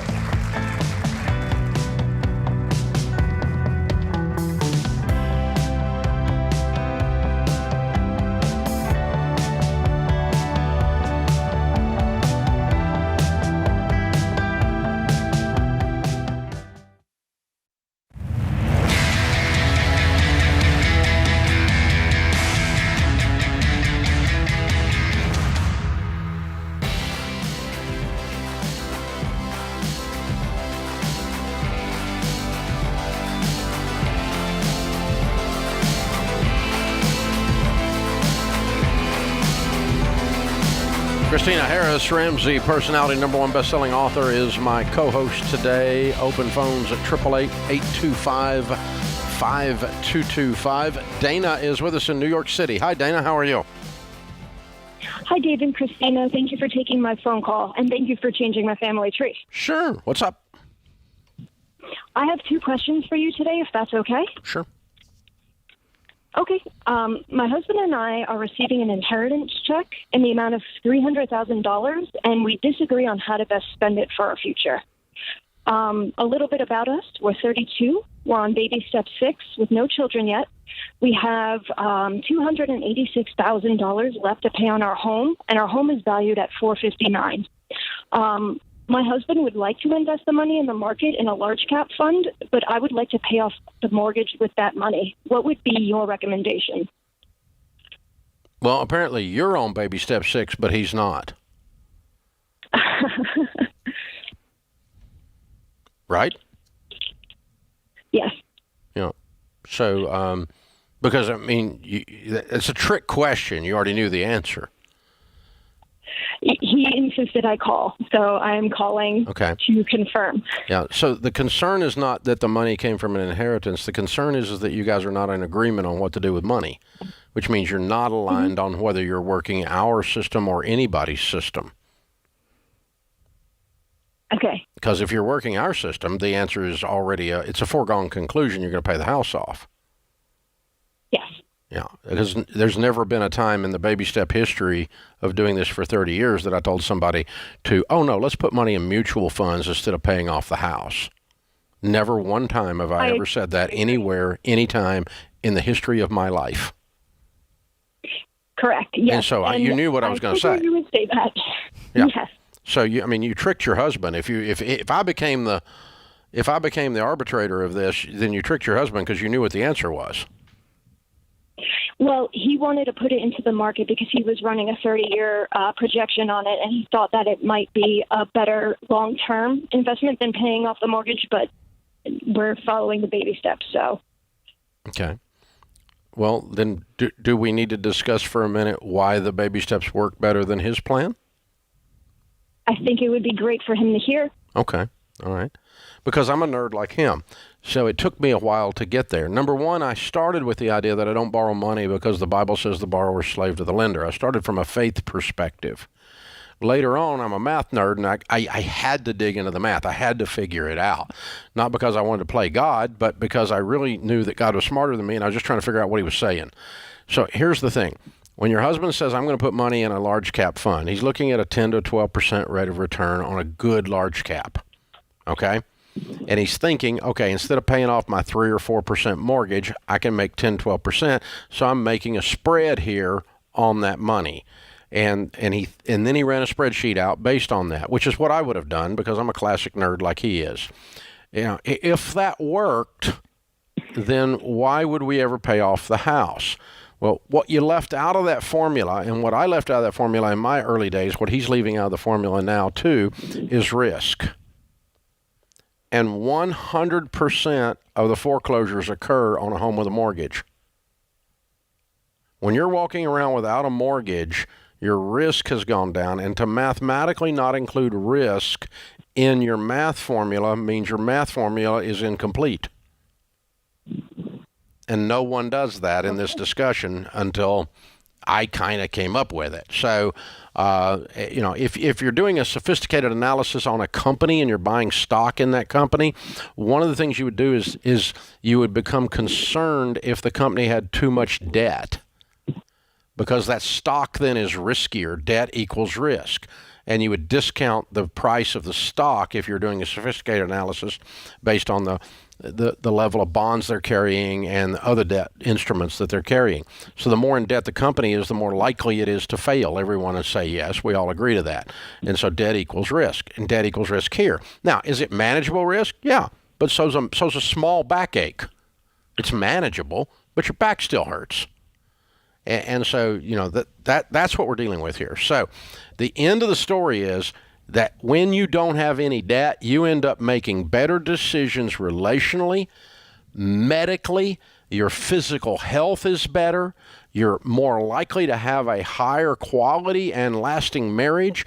Your children are more functional because there's not any weight on your shoulders, tense between your shoulder blades when you get home at night.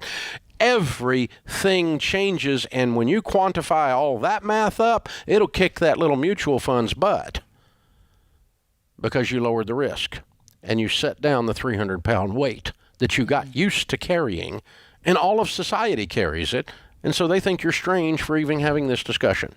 Yeah, it's quote-unquote normal. But Dana, we're really sorry for your loss, too. It's not a fun way to get your house paid off through an inheritance, because obviously that means you must have lost someone. But I do hope that in paying off the house, it'll be a good way to honor them, being able to be debt-free and free of any payments. That'll be a really wonderful way to bring honor to that money. Yeah. And I do want you guys to go back and address the idea that somehow, Dana, you got on the baby steps and he didn't. Because that's going to be important going forward, that you are aligned on money and what we're going to do with it. So I'll give you an example, Dana. Now that we got our house paid off many years ago, Sharon and I did. And so, how do we have to become aligned about money? Well, one of the things we did was we laid out a percentage calculation to every dollar of money that we now get. Because I'll get a big check from a publisher or a big check from this or a big check from that. And if I don't already have that aligned with my wife where that's going, then I have to redo that every time. And that burns a lot of calories in the relationship. Yeah. And so we have a simple system. A certain percentage of every check we get now goes, we're Christians, evangelical Christians, so we tithe 10%. I'll go ahead and tell you what part of it is. We set aside 40% because the government takes that because we make a lot of money, we're evil, we're rich, we must be punished. And so 40% goes to them, 10% to the church. So now I got 50% left over. That 50%, I'm not going to tell you what it is, but it's broken between three categories. Increased lifestyle, which is a very small percentage of that, increased investing, and increased generosity beyond the tithe. And so every time I get a check in, I can apply that formula to it because Sharon and I are aligned on our system. And I don't even have to think about it. She didn't have to think about it. And so we got some money in the fun account over here. And I say, hey, let's get you a different car. That'll be fun. And she goes, she doesn't have to go, oh, where'd that come from? Are we investing enough? Are we generous enough? It's all set. It's all done. We don't have to have the discussion again because we are in alignment. And Dana, that's what I want for you more than I want your house paid off even. Because that going forward, you guys being in agreement on principle of what you're going to do, how you're going to do things is that. And so, other principles we use. We do not give to or invest in anything unless we're both in agreement and have peace about it. That's good. When in doubt, don't. I've got a funny feeling about him.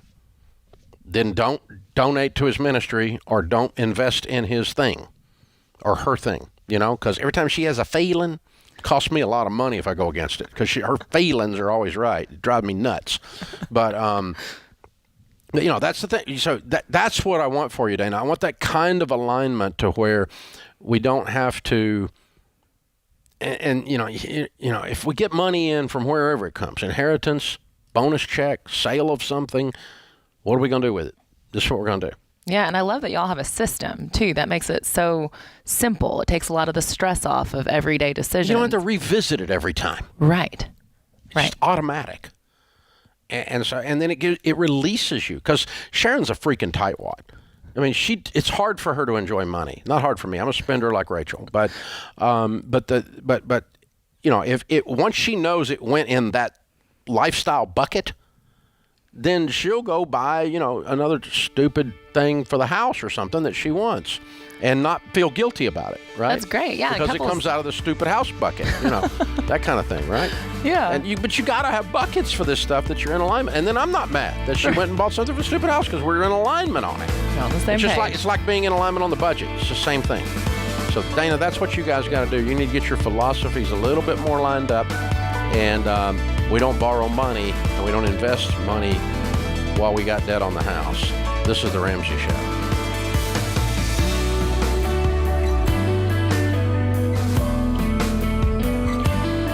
Have you been inspired to make a change with your money? Want to know where to start? Take our 3-minute money quiz to get a plan you can follow. Go to RamseySolutions.com and search for Get Started to get a plan for your money.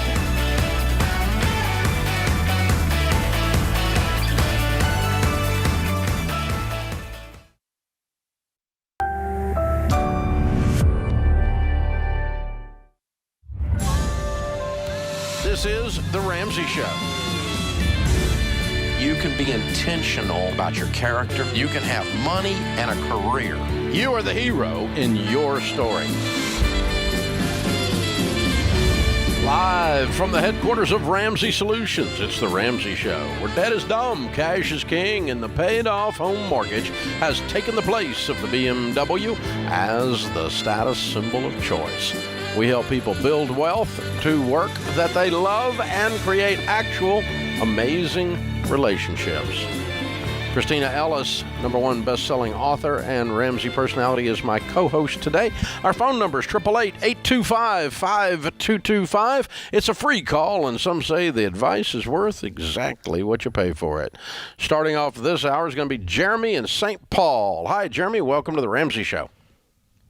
Hey, Dave. Thanks for taking my call. I was listening to a Christian talk radio guy out of Memphis area today, and he was talking about financial planner. And I called up and said, hey, do you know Dave Ramsey? Because he says the sky's not falling, everything's going to be all right. And he said, well, I know who he is, but I don't know if he knows Bible prophecy very good. And I don't really agree with what he's saying. So I just wanted to ask you, give you a chance to respond about what do you think about Bible prophecy? Because he believes there's going to be a someday Christ is coming, there's going to be a premillennial, or he's going to set up a 1,000-year kingdom, but before that, there's going to be a 7-year tribulation. And most believers I know feel that we're getting close, but every time I listen to you, it's like it's going to go on like it always has. So I just wanted to ask you about that.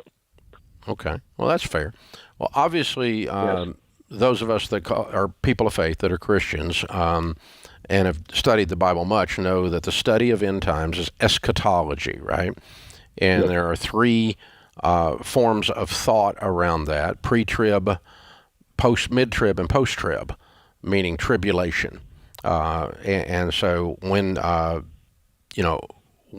we going to be called to heaven? Before the tribulation, the middle of the tribulation, or after the tribulation? And depending on which one of those you would fall into, then you'd be much more concerned about this. If you're going to be called to heaven instantaneously in the air prior to the tribulation, then you would not care from a financial planning perspective. Correct? Correct. Okay, yes, so the right, only person I know I heard you talking, and so the only people that would worry about it or that would be concerned about financial planning during a tribulation would be mid-tribbers or post-tribbers. Does that make sense? I agree with you. Okay, all right, cool. So then once we say that, then we've got to say, how many times since Scripture was written have intelligent, well-meaning people decided that they recognized the signs from Revelation and that now we're in the end times? You want me to tell you how many times? Every freaking year. Yeah. Every year. Yeah. I mean, in 1988, a guy wrote a book, 88 Reasons Jesus is Coming Back in 88. Missed that one. Right? And you can go through no man will know the time or the hour, Jesus said from his own mouth. Okay. Remember that? Yes, sir. Okay. And so, yes, there's some interesting, very mind-bending and spiritual questions that can be asked around the end times and the study of prophecy. But I'm going to stop real short of predicting the end times based on the fact that a bunch of people smarter than me and that guy who was questioning that on the radio in Memphis, a bunch of people smarter than either one of us have missed it every single year for 2,000 years on when they thought this was all happening. I mean, I can show you some very interesting studies during World War II that that real smart theologians were convinced Hitler was the Antichrist. And they had real good lineups on line by line by line by line from Revelations, all the evidence that this invasion and this movement in the war and the extermination of the Jews and all of that kind of stuff. There was really good evidence that was the end times. Oops, missed it. You are pre-trib though, right? Or I don't think it matters for this discussion. Yeah. No. The reason, my point is, I'm going to come to the same conclusion about financial planning, regardless of whether I'm pre, mid, or post-trib. Because in order to plan for the end times as a mid-tribber or a post-tribber, you would have to believe you can predict them. Yeah. And I'm telling you very thoroughly here that I don't believe that. I don't believe you can tell me exactly. You give me hope. Sometimes I'm thinking it's going to happen every day, but anyway. Hey, and as screwed up and toxic as this world is, come quickly, Lord Jesus. Okay? Amen, brother. I'm ready, baby. Let's call this thing. It's messed up. It's Sodom and Gomorrah out there, man. It is a screwed up bunch of human beings out there running around. They're all over the place. You don't believe me? Just open up a social media account. There's some bonkers people out there. And so from a faith perspective, but can we not look back truthfully as intelligent human beings and say, this has happened before? This has happened in Rome. This has happened with the Inquisitions. This has happened with the Salem witch trials. This has happened. You can go back and find all kinds of times that you look out into society and go, society has gone to hell in a handbasket. It must be a sign of the coming of the age. And it's just, you just can't predict it, I don't think. And I know a lot of theologians and a lot of good friends of mine that think they've got it dialed in, but man, I'm just telling you, that's thin ice when you start thinking you're going to dial in the day. And you got this figured out that, I mean, there were people who thought Bill Clinton was the Antichrist. I heard a whole thing on that. And he obviously wasn't. Pretty obviously. If he is, he's a really bad one. You know, and so poor Bill. But you got to start naming, this invasion of this and this movement of that, and you have to, and you align all of that with the innuendo and the hints in Revelation, and it's a fun exercise to try to do it. But when you go down that rabbit hole, the thing you have to remember is you will be one of a bazillion people in the last 2,000 years that got this wrong. That when you start calling the end times with certainty, so much certainty that you start changing your financial plan and how you're going to live your life, then you're about to be wrong. You're about to be wrong. And so whether I believe it's post-trib, mid-trib, or doesn't matter. What I believe that overshadows all of that is that you can't predict when the end times are, and people that say that they can are wrong, have been so far 100% of the time. They've got 100% wrong guessing game so far. Now, one of these days, somebody's going to guess it and get it right, but I hadn't figured that one out yet. So, not betting my mutual funds on that. Yeah. So that's where that comes from, and that's a great discussion, though, Jeremy. Thank you for giving me the opportunity to do something I don't get to do very often. That's fun. Yeah, it's a good one. That was a very good analysis. Thanks for sharing that. Yeah, and it's just, but yeah. There's bad stuff out there. Don't get so caught up in it, and that you're predicting something you're not capable of predicting. It's not within your purview. It's not within my purview either. This is the Ramsey Show.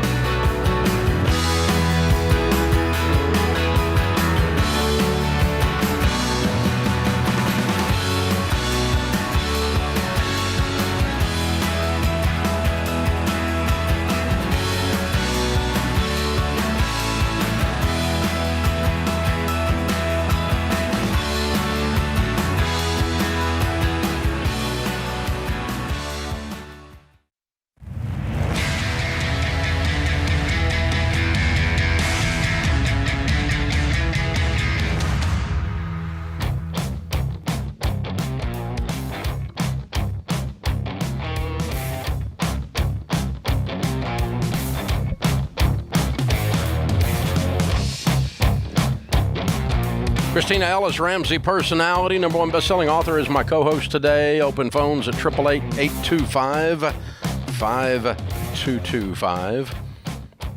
Well, everybody's got questions out there and theories and feelings about real estate. The million-dollar question is, what's going to happen with house prices? Best way to figure that out hasn't changed ever. I've been doing real estate for 44 years, and the way you figure out what's going to happen with house prices is the way you do everything, with data, not with feelings. And data on supply, demand, inflation. You're looking at interest rates, and then you've got a predictive model that you can do this with. We're going to walk you through this actual data this Thursday in our free real estate reality check. Is the real estate market going to crash? Is the bubble going to burst? Spoiler alert, no. Now I'm going to show you why, and it's free. Join us on this free live stream. George Camel, Rachel Cruz will join me. We're going to tell you what we think and why in great detail. It's going to be a bit of a class, a bit of an academic approach to this, and get your heads around what's going on, and then you get to make your decision because you're like grown-ups and stuff. And you can choose to not agree with us or to agree with us, and we'll still be okay, and we can even still be friends. How's that? That's weird. Yeah, so July 14th, 7 p.m. Central Time. It's free. You need to pre-sign at RamseySolutions.com/realitycheck to get on our platform, and we will deliver that puppy to you. And you'll be able to watch this, and I hope we can give you some real information that you can analyze then. Maybe it'll remove fear for some of you. Maybe it'll return hope to some of you. Maybe it'll give you a little different strategy on what you were thinking about with selling or buying a house. We're going to show you what we think we would do, and here's exactly why from an intellectual perspective, from a study of economics and actual data, not a feeling. Not a feeling. because there's a lot of feelings out there. A lot of feelings. And most of them are fear. A lot of fear. Well, there's so many opinions and so many articles coming out that say complete opposite things, and people are confused. And everything on the internet's true. I mean, Abraham Lincoln tweeted that last week, so you know that. So that, yeah. RamseySolutions.com. Sign up for the Real Estate Reality Check Thursday night. It is a free live stream. Join us. Blinds.com gives us our question of the day. Find out for yourself why Blinds.com is the #1 online retailer of custom window coverings. Free samples, free shipping, new promos all the time. You'll save even more. Use the promo code Ramsey to get the best possible deal. Today's question comes from Mike in Pennsylvania. My kid is most likely not going to college. I was always taught that everyone goes to college. How do I help him find his path? Oof, this is a good question, especially in light of so many of the discussions we've been having recently around college and the pressure to go to college and take out student loans, and the Borrowed Future documentary where we're exposing this toxic culture. You know, so many people have been told that you have to go to college to be successful, and that's the only way at all cost. And that's just simply not true. College is not for everyone. It is a great thing. We love education. I'm a big believer in education, but it's not for everyone. But for generations, it's been told that you have to go. So Mike, I do understand, the concern about your kid not going to college. And one of the first things I would do is work through your own emotions around that. Try to think through, why do I feel this way? What kind of fear do I have with my kid maybe not being successful? And what are your worries and concerns? Settle that in yourself, and then approach your student and your child. Because the thing is it's so easy to kind of weave your opinion in and kind of get aggressive, and then the wall goes up. And then your kid doesn't want to talk to you about anything. They don't want to talk about the future. And that line of communication is kind of closed. So what I do want is for you to still have that line of communication open and really ask your kid questions about what do they want to do, and help them explore what that future could potentially look like. Set goals. There's a lot of different ways to get an education. It's not just the traditional 4-year degree. Maybe they go to work doing an apprenticeship. Maybe they go to trade school. Maybe they get a certificate. There's a lot of different ways to get educated to have a successful career, but you want them to be willing to talk to you and not just shut down because they think that you only want one thing. Keep that line open. There's so many different options. And then also, it's important to set clear boundaries. If your kid is potentially lazy and is thinking, I don't want to go to college because I'm going to sit here and, stay at home and kind of mooch off you for the rest of my life, like that conversation needs to happen too. Perhaps they do stay home for a period as they work and kind of figure out what's next. But it's important to kind of set that boundary of maybe if you stay here, you need to pay rent, or if you stay here, here are the rules.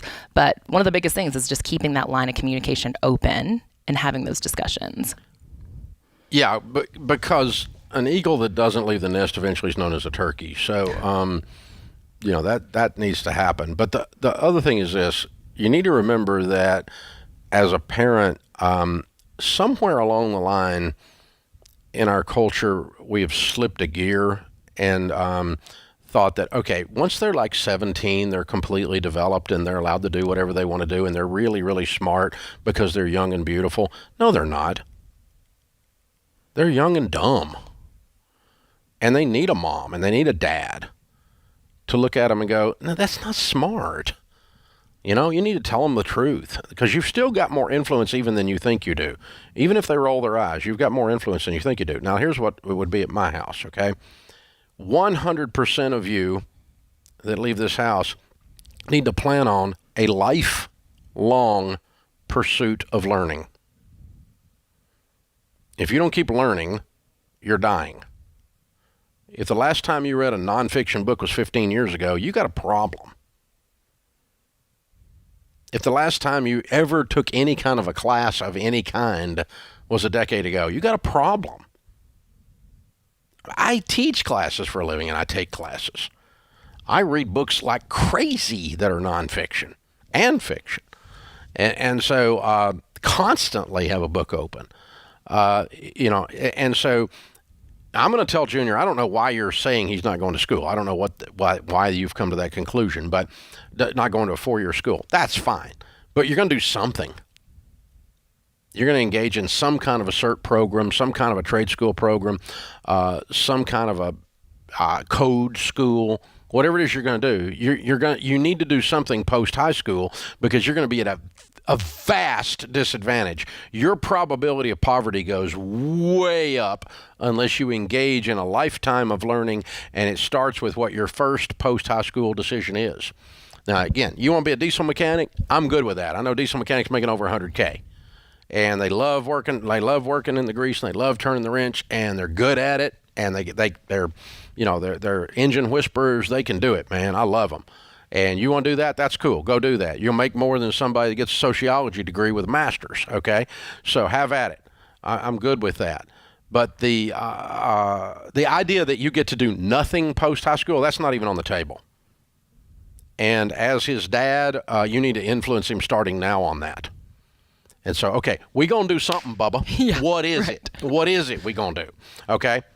Game on, all right? And that's what you need to do here and plug into that. That's going to be a big deal. And as you said, college isn't for everyone. And, you did postgraduate work. I didn't. I did some postgraduate work. I didn't complete a postgraduate degree. You did.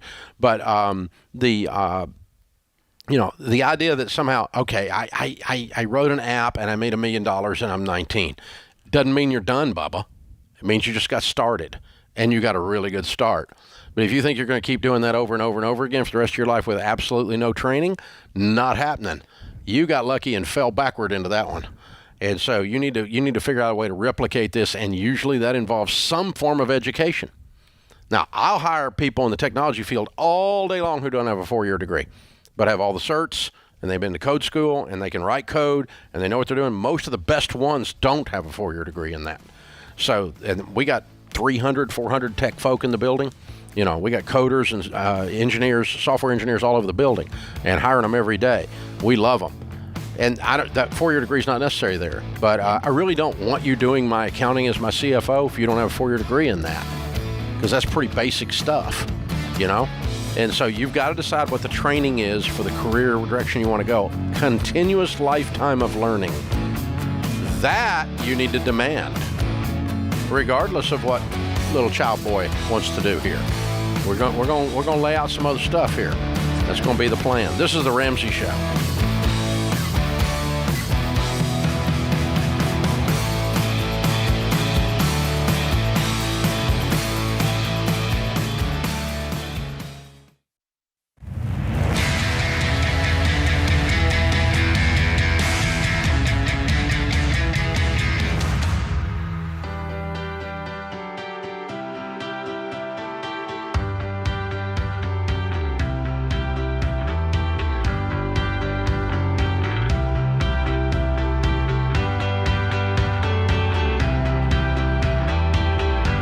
Christina Ellis, Ramsey personality, #1 best-selling author, is my co-host today. Open phones at 888-825-5225. Maui, Hawaii is on the line. Jennifer is calling, says on my screen, you're debt-free. Jennifer, way to go! Thank you so much, Dave. It is such an honor to talk with you. You too. How much did you pay off? $365,000. Whoop, whoop. How long did that take? It took me, I can't believe it still when I say it, 3 years and 4 months. Whoa. And your range of income during that time? Well, I'm a special ed teacher, and so initially my income was $53,000 after taxes, and I doubled my income up to $110K. Okay. And how'd you double your income as a special ed teacher? I know, right? So I took on 13, actually maybe 14 extra side gigs. Holy! Yeah. What was the most lucrative one? What's the one that made you the most money? Well, I actually, I think it would be renting out the 3 bedrooms in my home, sharing my space with other people. Of course, being a landlord is definitely lucrative. It's also I also radical. did long-term. Yes, it was a massive change in my lifestyle, but I just knew that I laid down the math and I said, you know what, I can just do this. If I can just have this lifestyle for just 3 years, I can be done. Okay, and then you didn't live like make no one else. $365,000 in 3 years. So where did you get the rest of it? Okay, so I also did online English. I was an English tutor online for a company that actually you suggested for kids in China. So I tutored them, and I pulled in about 50 hours a week doing that. So if I basically wasn't sleeping, I was working for 3 years. Oh, I'm sorry. So but still 110 times 3 is 330. Well, I ran a cat hotel in my home. So when people so you made more than 110? No. So it was up to 110, and 3 years. So 365 in 3 years. I don't know. I made it happen with 14 jobs. You didn't make it with 110 times 3. That's 330. 330. I must have had some money. Well, I didn't get any inheritances, no handout. Okay. So I might have had some extra money that I might have pulled out from my growing emergency fund to make it, to pad it in there. That's possible. Cool. All right. Yeah. All right. I'm just trying to get there on the math and also you had to eat during that time. Yes. Yeah. Okay.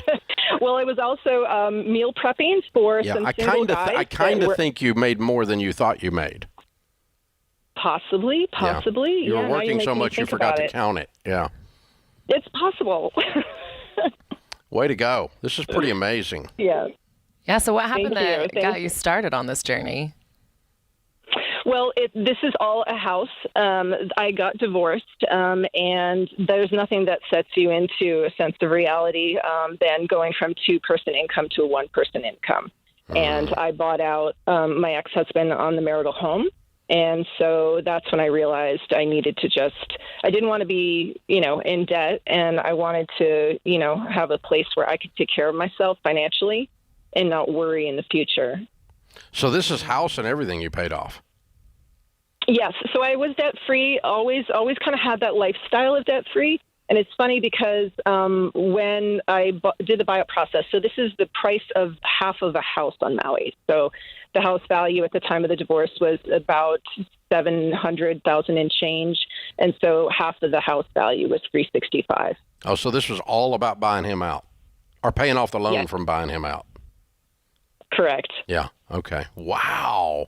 So now you own a $750,000 more than that. It's probably worth $800,000 or $900,000 now, right? It's at 1.2. And it's 100% yours. It is all mine. And I'm telling you, I know you say that the grass is going to feel different under your feet, and it really does. But I do want to say no matter what you do in this process, there's a little bit of dissonance in my joy right now that it's finished. It's kind of like there was so much joy to the effort process while I was doing this. It was quite liberating to know that I was on the right path. And I feel like sometimes when you know that you're on the right path, sometimes that's the reward. And it's just, you got to get ready for that. When you have a big goal, you do the debt-free scream, and I'm so grateful to be on the air, but there's also a message out to people that are doing this that, just get ready for that feeling of well, now what, and if you attach joy to the effort process while you're in there accomplishing your goal, I think you're just you realize you're practicing self-love. You realize you're doing the right thing that needs to be done for your future. And, I think that in itself is the reward that people should really focus on, and just have fun. It's about, you're doing the right thing for yourself. Have fun in the process, and really look at what you're doing for your future, for your children's future, for your kids, or just you per se. So that's just kind of my biggest take home with all of this is, and I don't hear that enough, just in general. But I see the excitement in all the people that have supported me and people that are also doing the same thing. They're just so excited. I just did an extra $5,000 towards my mortgage, and you're like, way to go. That is joy right there. And that's what kept me going the whole time. And I'm going to miss that. I'm really going to miss the support from people as well. So. Well, there's joy in both traction and in struggle. And that's what you're saying. And, we forget that. We live in a culture who tries to create comfort and safe places and all of this. And, you're actually much better at life when you can engage the challenge. And you're right, there's more fun to it. if you don't engage a challenge, there's not as much joy. I agree with you completely. Embrace the suck. Some of this stuff sucks, and you just got to lean into it, and you just embrace it and go with it. And it is, and we've both been there too, and so we can, kind of completely. We're both sitting here agreeing with you, and also experiencing the same thing again, just watching you do it. Well done. Yeah, and you mentioned cheering when $5,000 was paid off, that people were cheering for you. Who are your biggest cheerleaders in this process?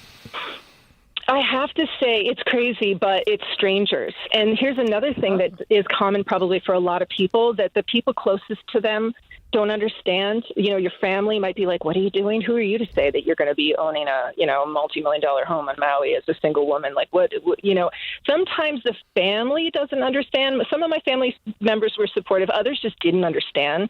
And then some people closest to me, my closest friends, were like, you're going to do what? So I reached out online and found these informal support groups of people that are paying down the mortgage on social media. Yeah. And I got to say, they were the ones that kept me going. I already had the mindset to be debt-free. It was always my lifestyle. My family, my parents were also debt-free growing up. But when, my life goes sideways in a divorce, I knew what I had to do. But it wasn't as lonely in the process. Now I'm alone in life, and I felt that way, but I didn't feel alone in the process of building up, paying off the mortgage. And it was through those Facebook groups. Tremendous power in community. That's beautiful. Yeah. Hey, we got a copy of Baby Steps Millionaires for you. In this process, you became one. I'm so proud of you. Great. And a copy of Total Money Makeover for you to give away, and someone that's caught up in your enthusiasm wake here. They're gonna bold over, and they're gonna want to start. Also, Financial Peace University membership for a year. All of that we're gonna send to you. We're so proud of you, Jennifer. Well done. Thank you. Thank you so much, guys. $365,000 paid off in 3 years and 4 months, making 53 to 110 or more. Count it down. Let's hear a debt-free scream. 3, 2, 1. I'm debt-free! Yeah!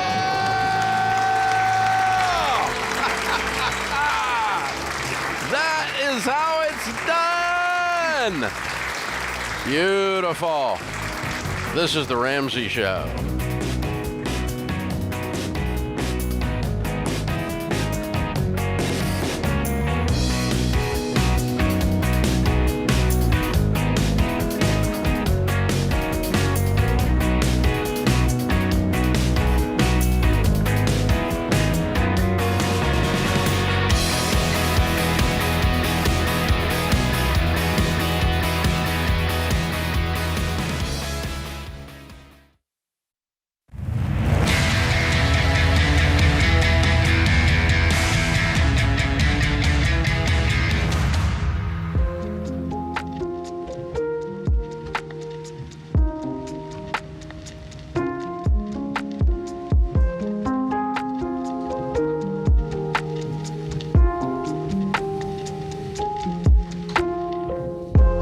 Our scripture of the day, Hebrews 10:35 and 36. So do not throw away your confidence.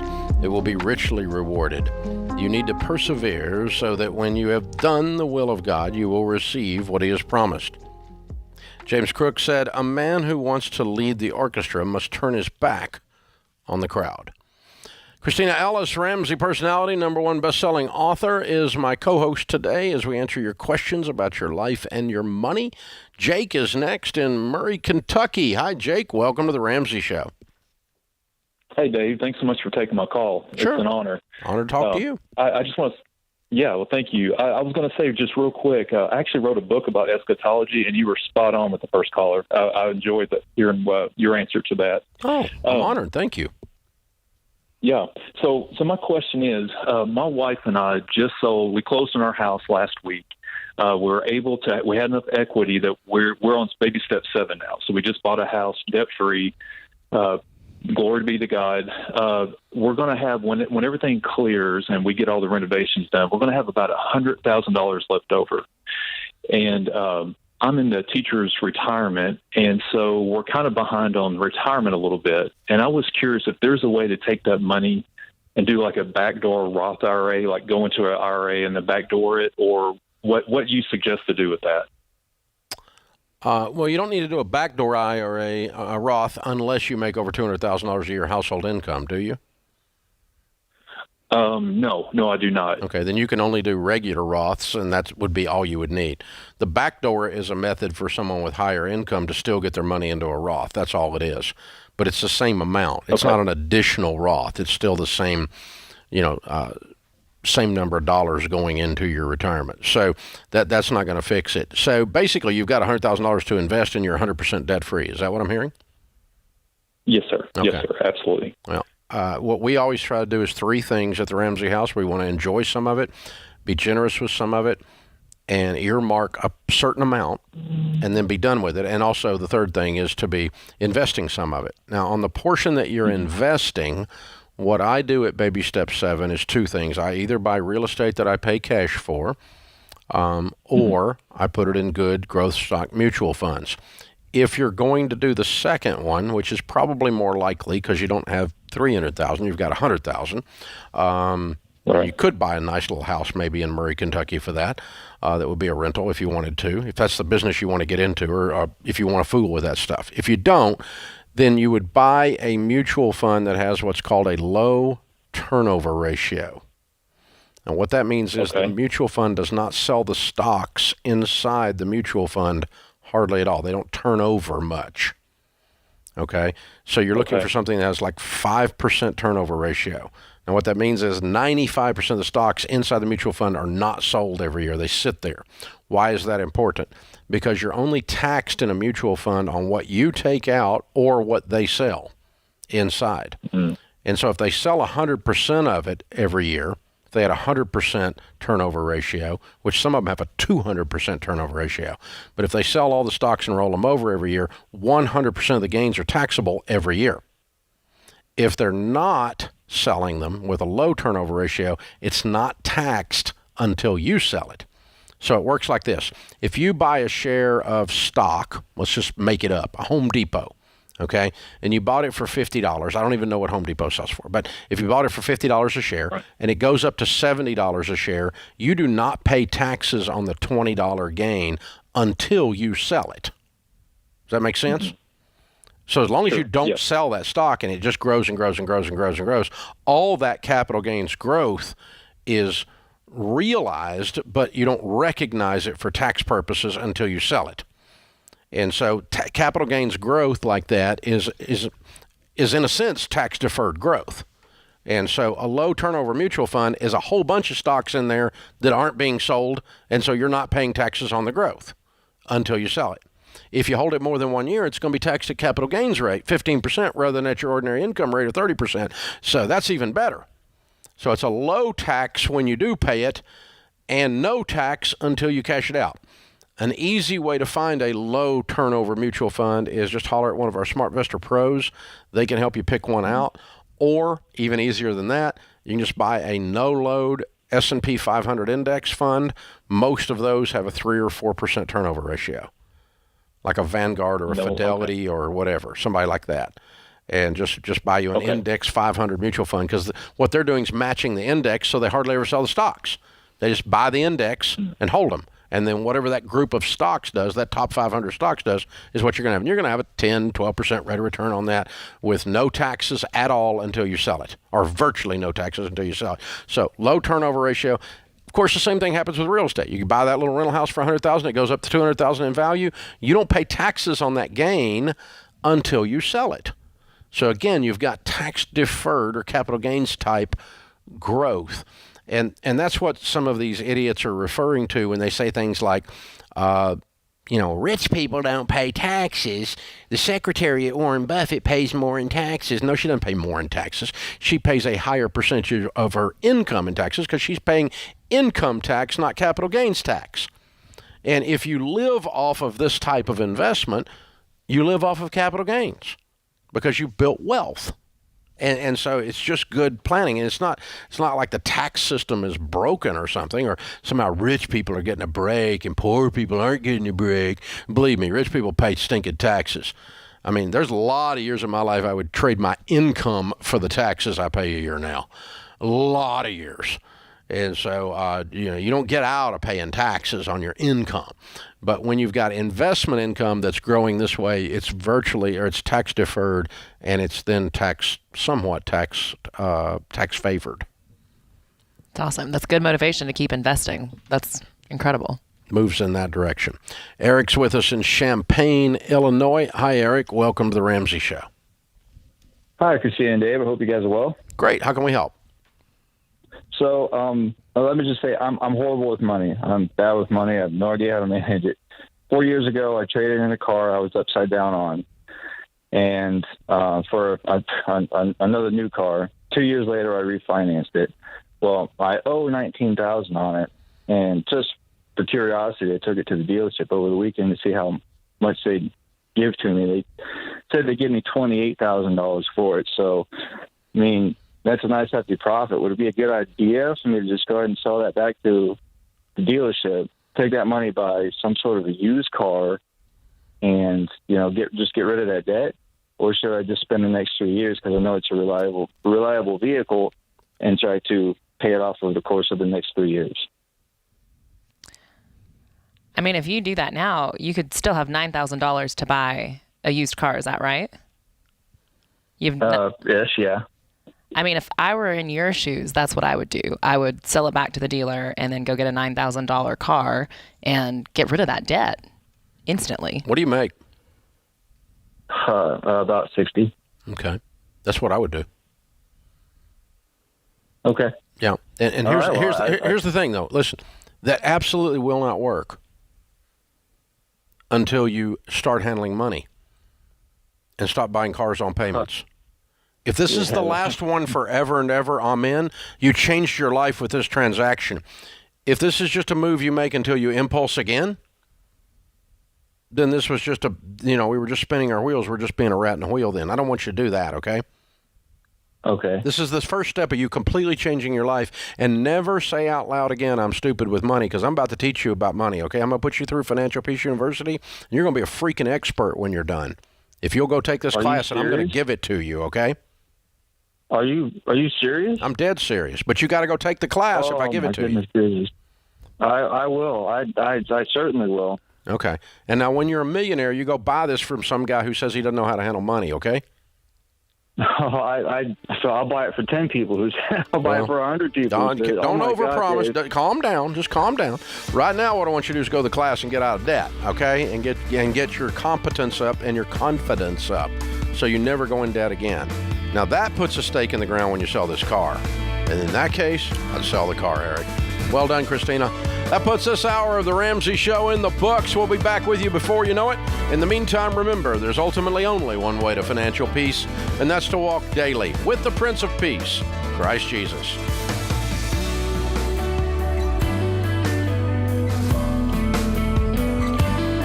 Dave here. You can find all of our shows with the Ramsey Network app on your smartphone. It's the only place to listen to the entire back catalog of episodes.